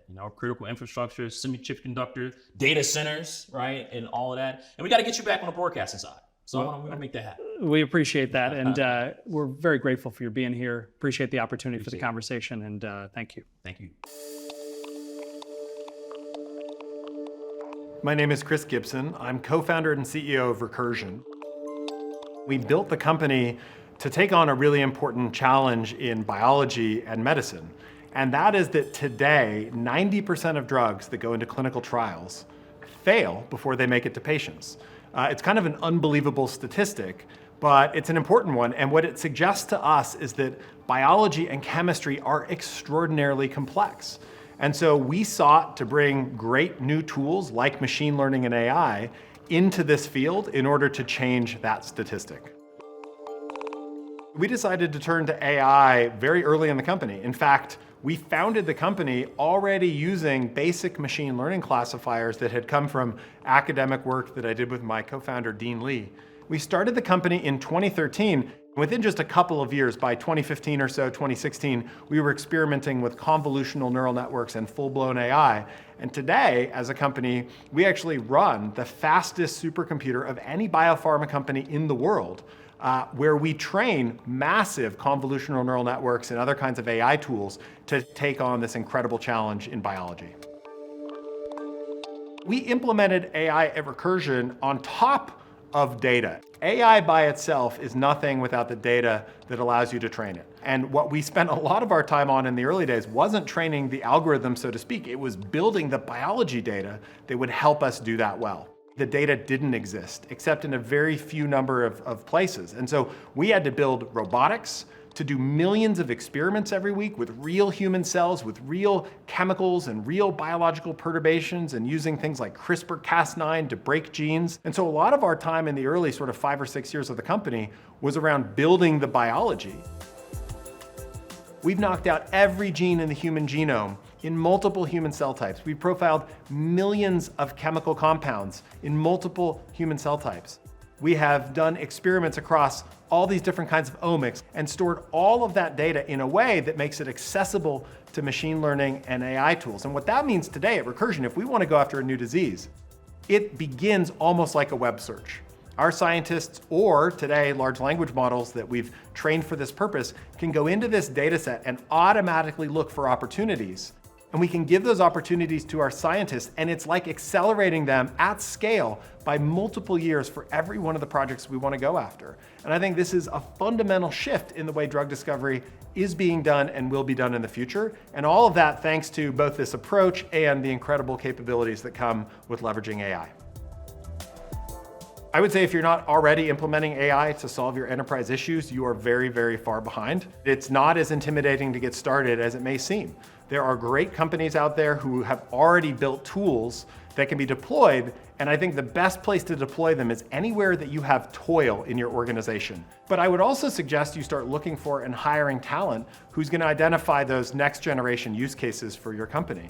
Because the reality is, like other industrial revolutions of the past, this is going to add to humanity, but it is going to change the way we do work in really, really extreme ways. And you need to make sure for your business that you're on the cutting edge of that.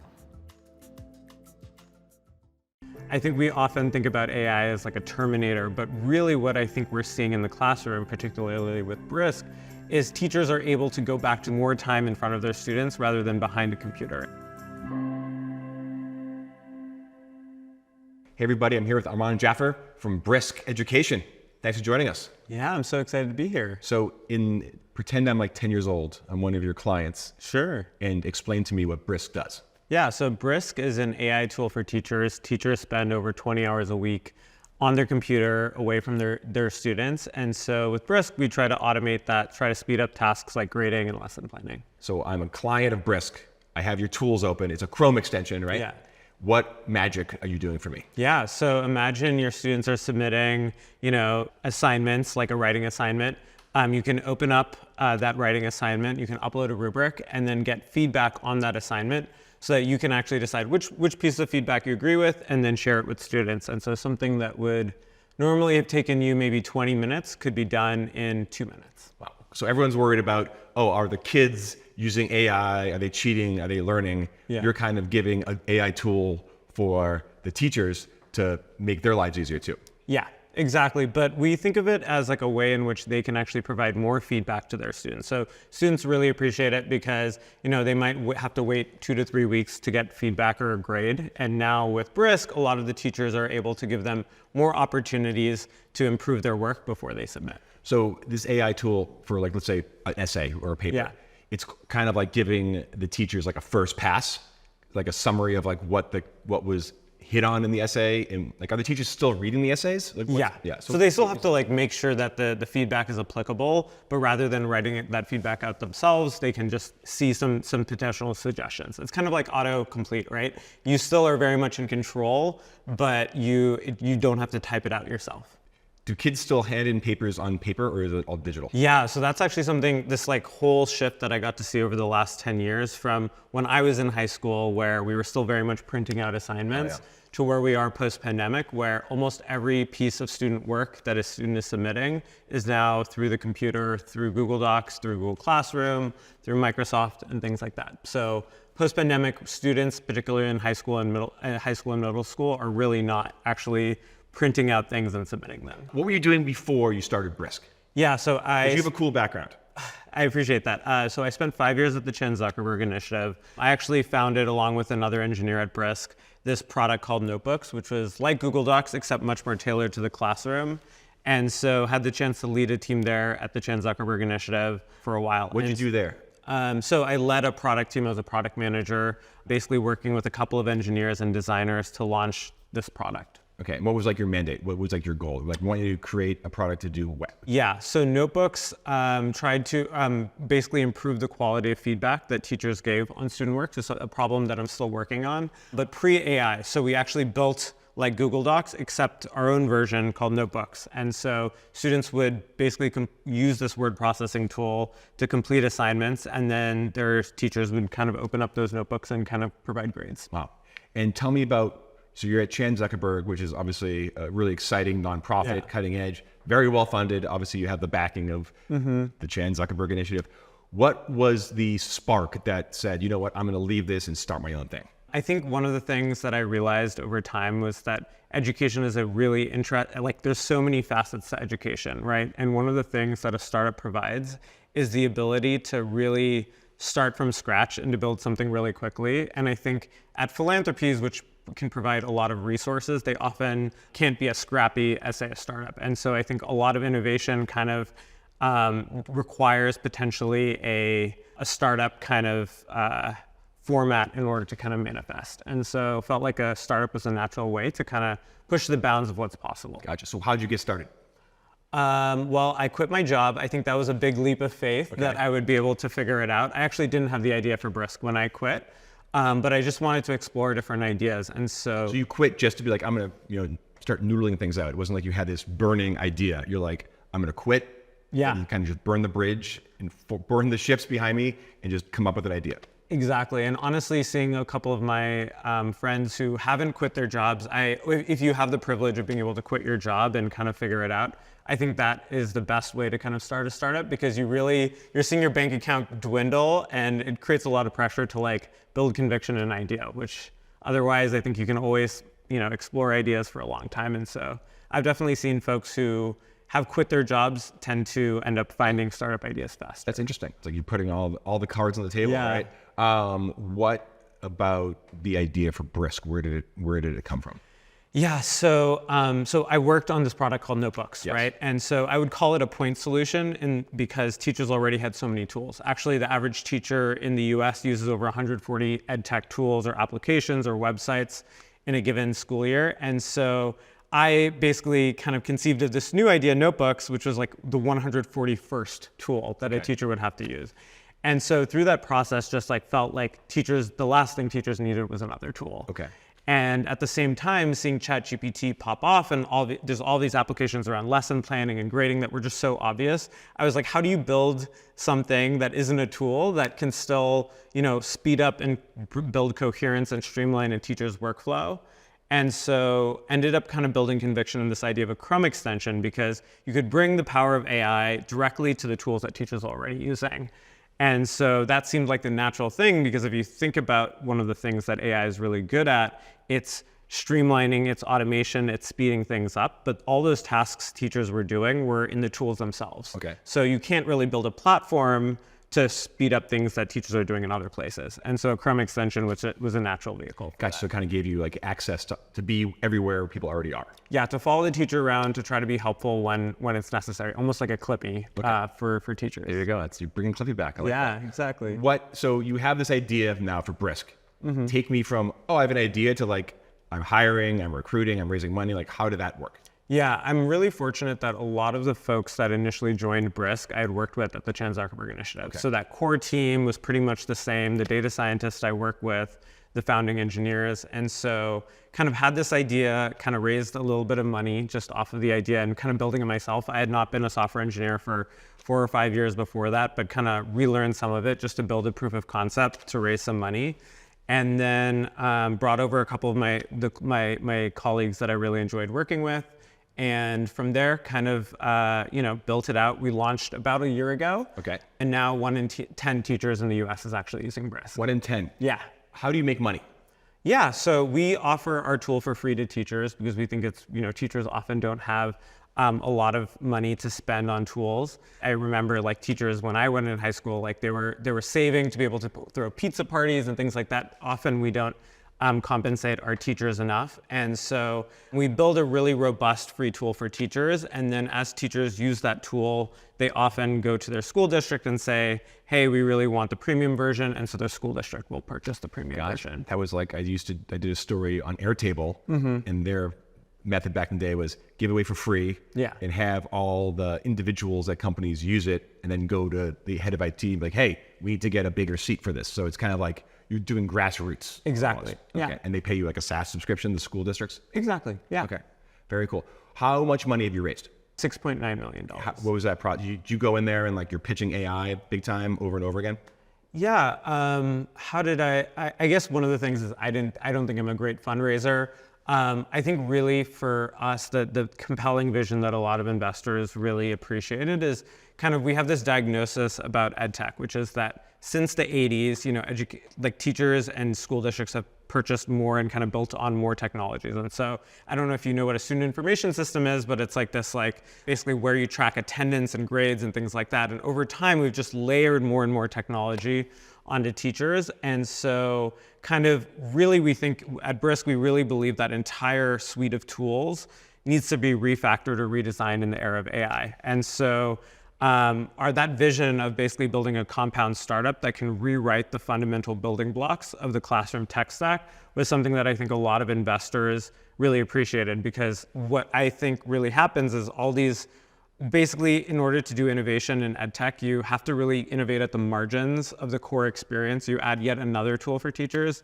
And so I think what investors really appreciated about our vision was like, how can we redesign it, this whole classroom ed tech stack in a way that makes sense in the world of AI? And so that seemed to be something that worked well for our fundraise. All right, cool. So you have over $6 million in fundraising. Yeah. You have 1 in 10 teachers in America using Brisk. What are you focused on now? Like, what is your aim? What is your mission for the next year? Yeah, so one thing that has been really interesting to see over the course of the last 3 years is how teachers' own perceptions and attitudes about AI have shifted.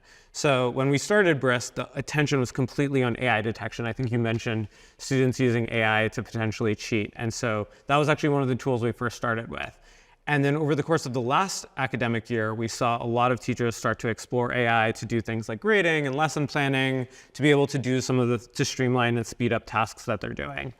And now what we're seeing in this new school year is, teachers really wondering, how can I give my students AI experiences that will prepare them for the future so that when they graduate, they understand how to use these tools in a sound way, in a safe way, but also ways in which that can promote their learning and own productivity. And so just last week, we actually launched a tool called Boost, which is our student-facing tool. And so that gives teachers the ability to take something that they're looking at, say a slide presentation or a YouTube video or an online textbook, and create an AI chatbot that's based on that specific content and share it with students. And students basically have to progress through learning objectives. And so we're really going to be focused on how we can build a tool for students that is able to kind of really almost be like that personalized tutor to really support them when they get stuck.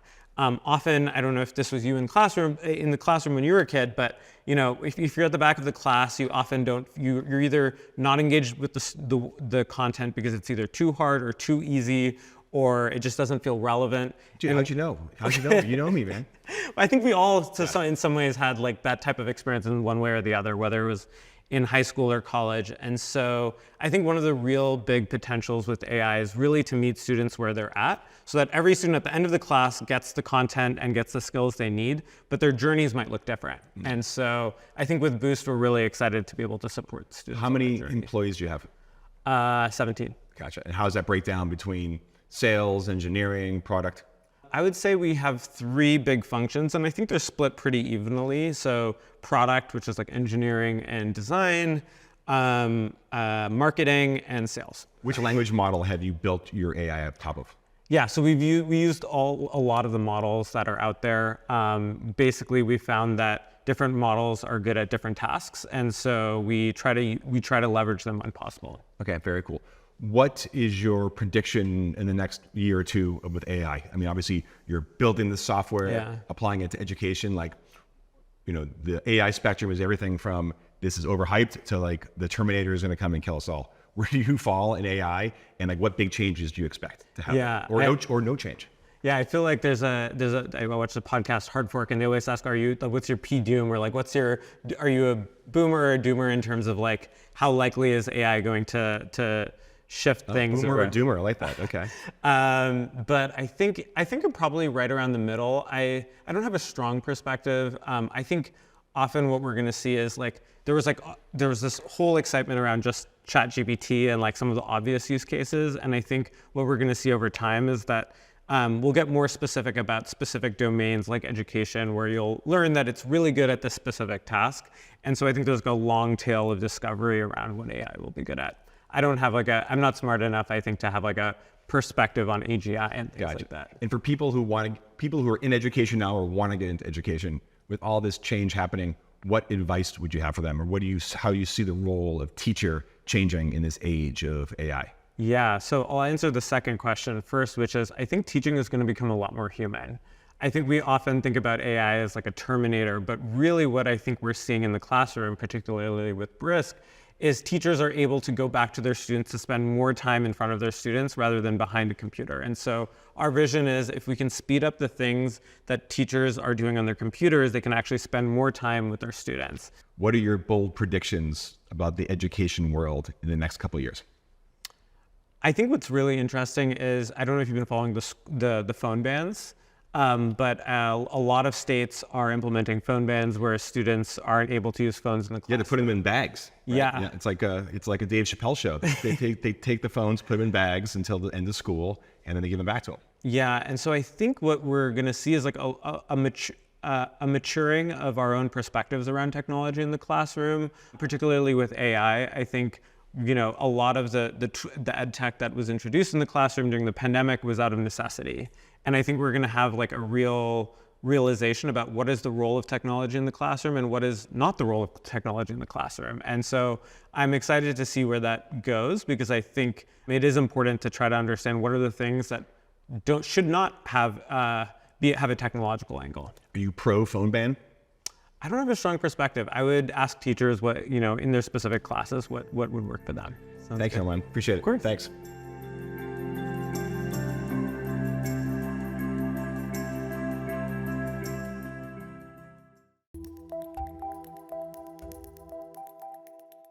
My name is Emmanuel Fernehart. I'm the Chief Digital Officer for a biopharmaceutical company called Sanofi. As a company, we set ourselves a pretty incredible purpose, which is to chase the miracles of science to improve people's lives. Saving time is the one thing that we can do, because time is a currency that most patients don't have. So we thought, how can we improve the lives of millions of people around the world? And what could we do?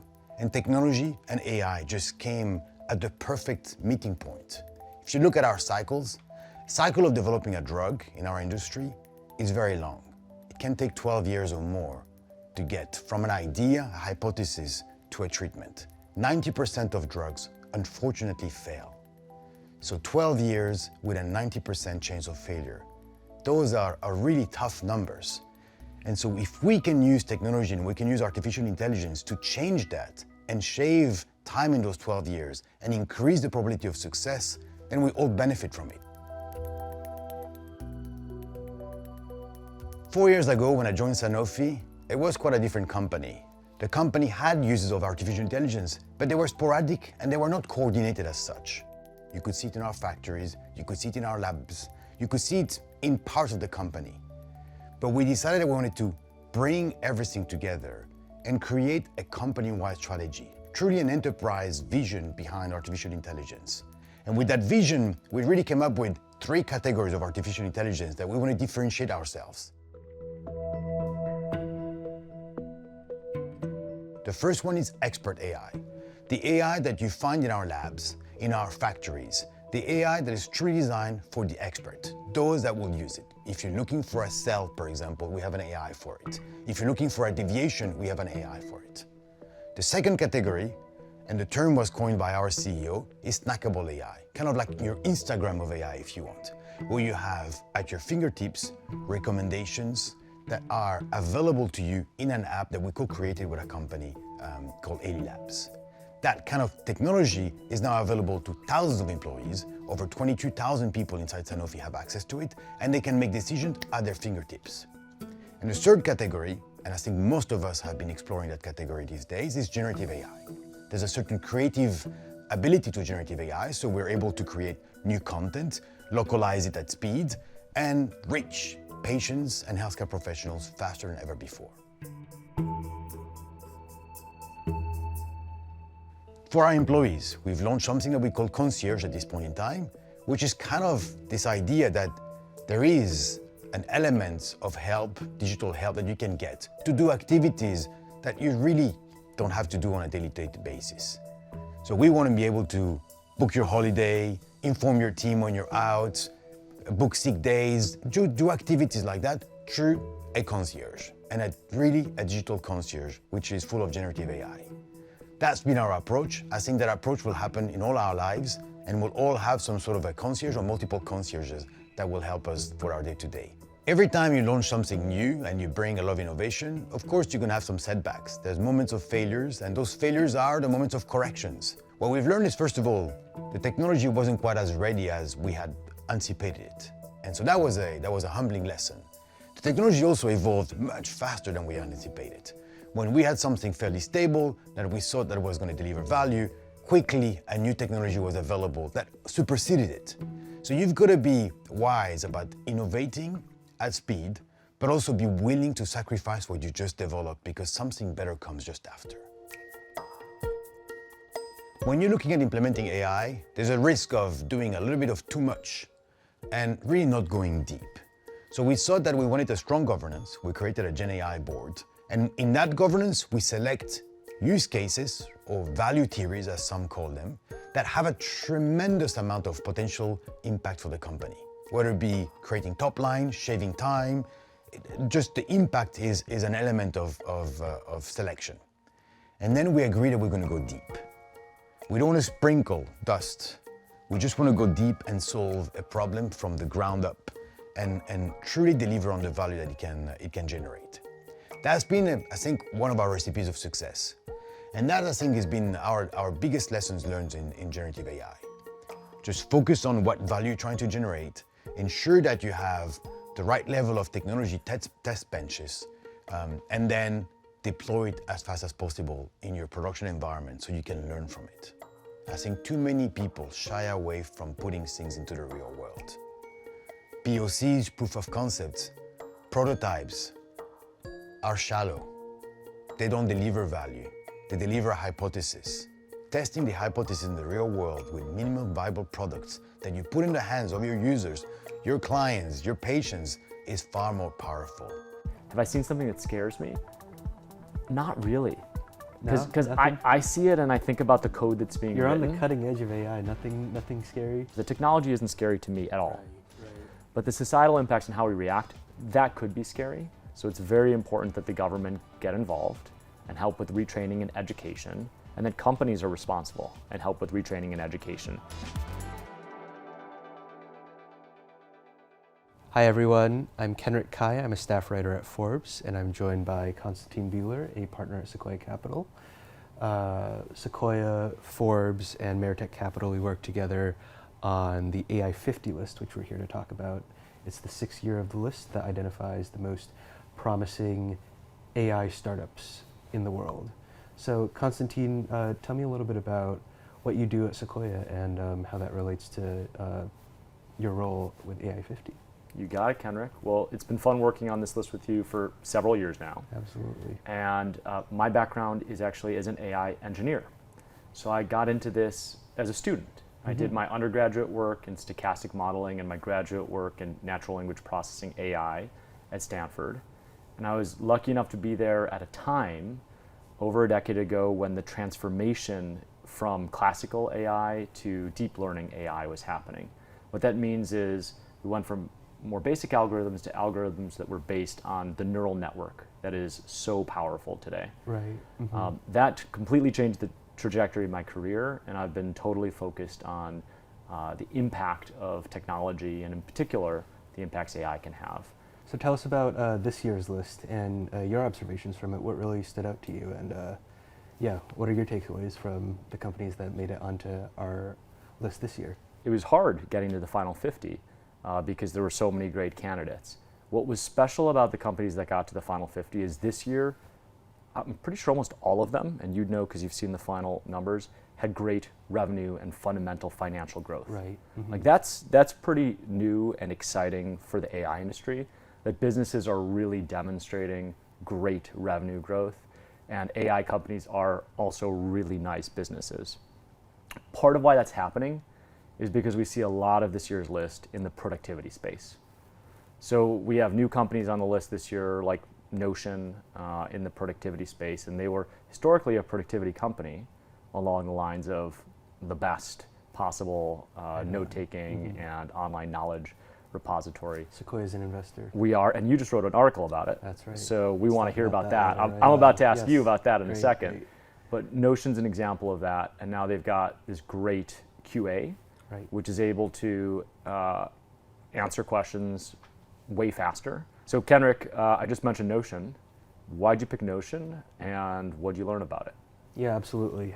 So for our, the AI 50 goes in the magazine, and along with the main list, we also want to feature a real standout company from the list. So in the past, we've done companies like Databricks and like Hugging Face, and Amazing. so last year we did Scale AI. And Notion, I think, had really stood out to us because, as you mentioned, they are a newcomer to the list.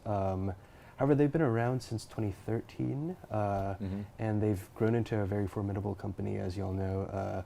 Last round was at a $10 billion valuation, and they're making hundreds of millions of dollars in revenue. So, you know, they are already a very popular company that has really captured consumer attention. You know, there are viral TikTok videos that caused the servers to crash in 2021, and YouTube is just flooded with Notion tutorials, like from college students and young professionals who are obsessed with like creating to-do lists and cool ways to organize their work and their life on Notion. So it's a company that just really has already established itself, but then why it's so interesting to AI50, I think, is kind of what you touched on already, that Notion, I think, more than a lot of the other incumbent companies that are already established tech companies that have been around for a couple of years and have, you know, real revenue already. Notion, I think, more so than most companies, really jumped on the AI wave really fast and integrated the AI in really unique ways. I'm curious, with some of the areas that were buzzier a couple years ago, but we don't see so much on this year's list, for example, autonomous vehicles. Yep. We have a company called Waabi on this year's list doing autonomous trucking, but otherwise we don't have very much of that placement on the list. What about these other spaces that are not attracting so much attention in the current AI moment? What does the future hold for the companies in those spaces? Yeah. One of the most important things for your audience to understand is that AI is a constant evolution. And we are at a point in time. When audience is watching this video in 5 years, AI is going to look completely different. And that's almost by the definition of AI. So the list in 2019 looks radically different from the list today. Big time, yeah. And a lot of that, Kenrick, is because the technologies have changed. Let's think about 2019. We had a lot of autonomy. We had a lot of computer vision. I think this was the year where we had companies like Hinge Health and Verkada in the computer vision space, and then a lot of the autonomous startups for driving. Right.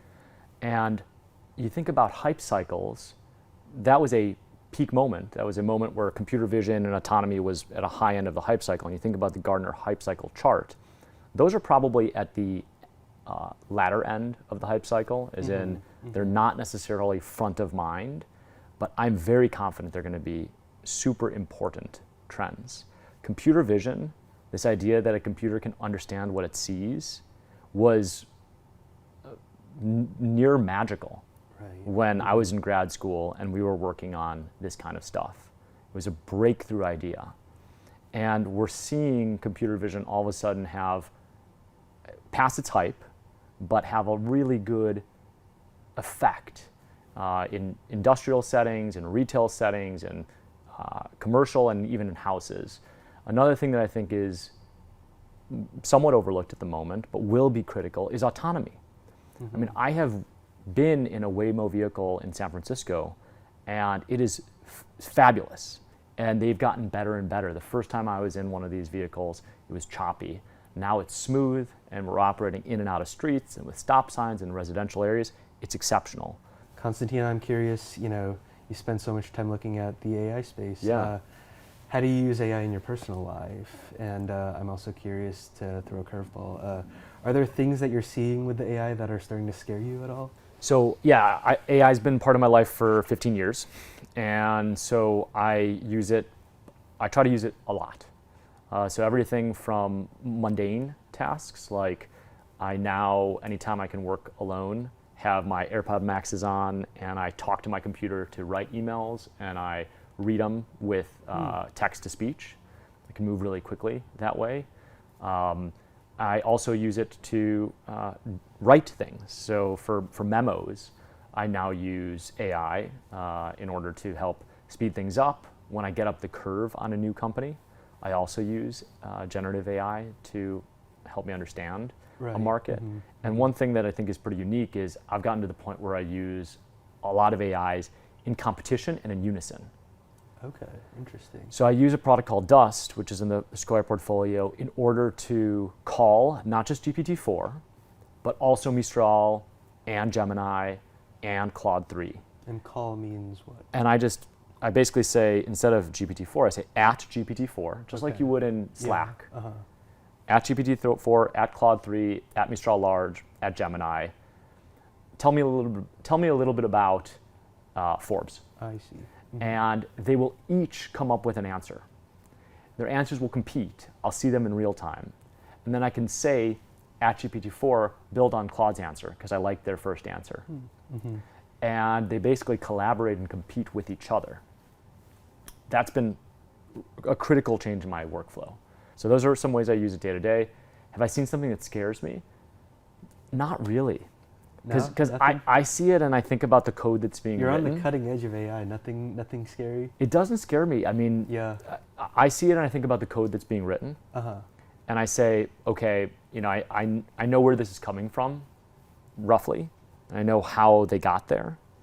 I think the things that will be scary will be the societal impacts. That's what matters. The technology isn't scary to me at all. Right. But the societal impacts and how we react, that could be scary.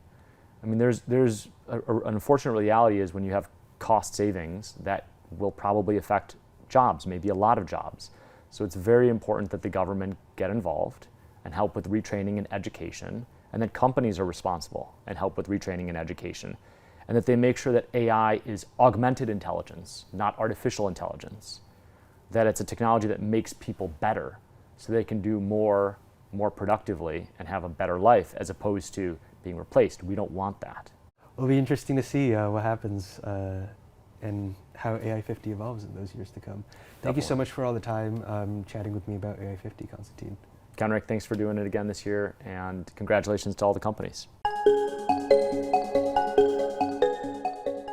My name is Alistair Erskine. I'm a physician and internist and a pediatrician. I'm also the Chief Information and Digital Officer for Emory Healthcare and the Vice President for Digital Health for Emory University. The population's getting older. As we're more successful taking care of people, they tend to live longer. At the same time, the body of knowledge of healthcare is expanding every single day.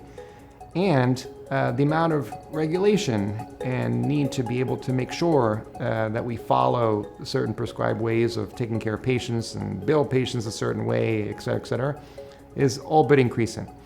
So we have an issue where we have an aging population with the amount of additional administrative work, with the workforce that's getting smaller. You can see how that becomes a problem with time. Something needed to come and offer some relief. Turning to AI wasn't something that happened on a particular day, at a particular time. It turns out we've been doing some version of AI for a few decades. Deep machine learning, especially when it came to image processing, became really important. The real transformation, pun intended, came with the ChatGPT's introduction into society. And these were large language model design tools, which could take one step further, where you didn't need to necessarily know SQL programming and ways to be able to analyze data, to be able to pose a question against that data. Now, the tools that large language models use today typically are asking questions against the entire internet. Well, that's helpful to some extent in healthcare, but healthcare requires self-specification in terms of the way that it answers a question. It needs to be answered reliably, consistently, without these things called hallucinations, which is where the system actually makes up the answer if it doesn't know. So thinking about ways to responsibly apply AI in these new ways that we're using large language models became really important. We now have mechanisms whereby I can walk into a room, sit down with my patient, ask their consent to see if we can record that conversation, and then forget about the computer, forget about the screen, forget about the keyboard, and spend my time actively listening to the patient and addressing their concerns. All the while that I'm doing that, the system is listening to that conversation, that dialogue. It's converting that dialogue into a transcript, and it's converting that transcript into a clinical note, organized the way that you would typically expect to see a clinical note, designed to be able to communicate with other peers and with insurance companies and so forth. And a minute after the exam, basically prompting the clinician to review that clinical note, make sure nothing's missed and everything's accurate, and then to be able to sign that and commit it to the chart. Well, it's called ambient listening. That's the name of the technology. It's been life-changing. For the patients that are admitted to the hospital, we use AI cameras. These are cameras that can detect if a patient has the intent to try to get out of bed, even though they may have medication that made them dizzy, or they may be confused or experiencing some delirium from being in the hospital. And when the system detects the intent of the patient using AI of the patient's facial expressions and the patient's body movements, then it can alert the patient, wait, don't move, somebody's gonna come help you. And if the patient continues to try to get out of bed, then it can set off the alarm on that unit to make sure somebody runs into the room and prevents the patient from falling.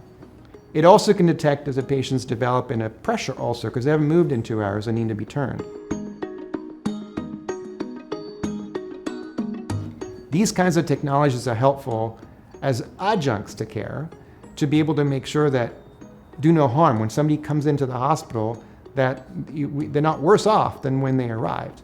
So in addition to that, now that you have a camera in the room, you can do a number of other things like virtual nursing, virtual sitters, bring in a virtual video medical interpreter, have a physician that's in another hospital that wants to consult on that patient, be able to go into that room. The number of patients that fall when you use AI cameras goes down to the tune of 75%. In the responsible AI group that we have formed, one of the things that we've committed to is saying, look, if we're gonna present to a patient anything that's been created by AI, we're gonna let them know. We wanna make sure that we're very open and deliberate, but that was a decision that was made based on a group that was thinking through the ethical parameters of the application of AI. From a security standpoint, everything we do in healthcare really has to, by law, follow the HIPAA rule. So we don't want any unauthorized person getting into a medical record. We wouldn't want AI getting into a medical record if it's not supposed to be there.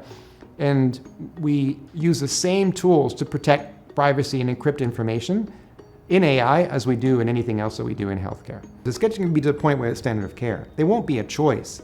In order to be able to retain nurses and physicians, in order to be able to better take care of patients that are hospitalized or in clinic, in order to be able to make sure that you have the right diagnosis, that you're applying the right set of clinical trials to a patient who has cancer to make sure they get the best treatment, all those are using AI. And in fact, it's hard to find an electronic health record system that doesn't have AI infused in it already. It is a competitive differentiator, and it will be very much tied to the long-term survival of many companies out there. So I think the idea is to not necessarily casually and cavalierly apply AI today. The idea is at a minimum to experiment and try sitting on the digital frontier and the AI frontier and experimenting and adapting and tweaking and understanding what is the right application for the right case. In some cases, it will be critical to be able to use AI to be able to advance the mission of that organization.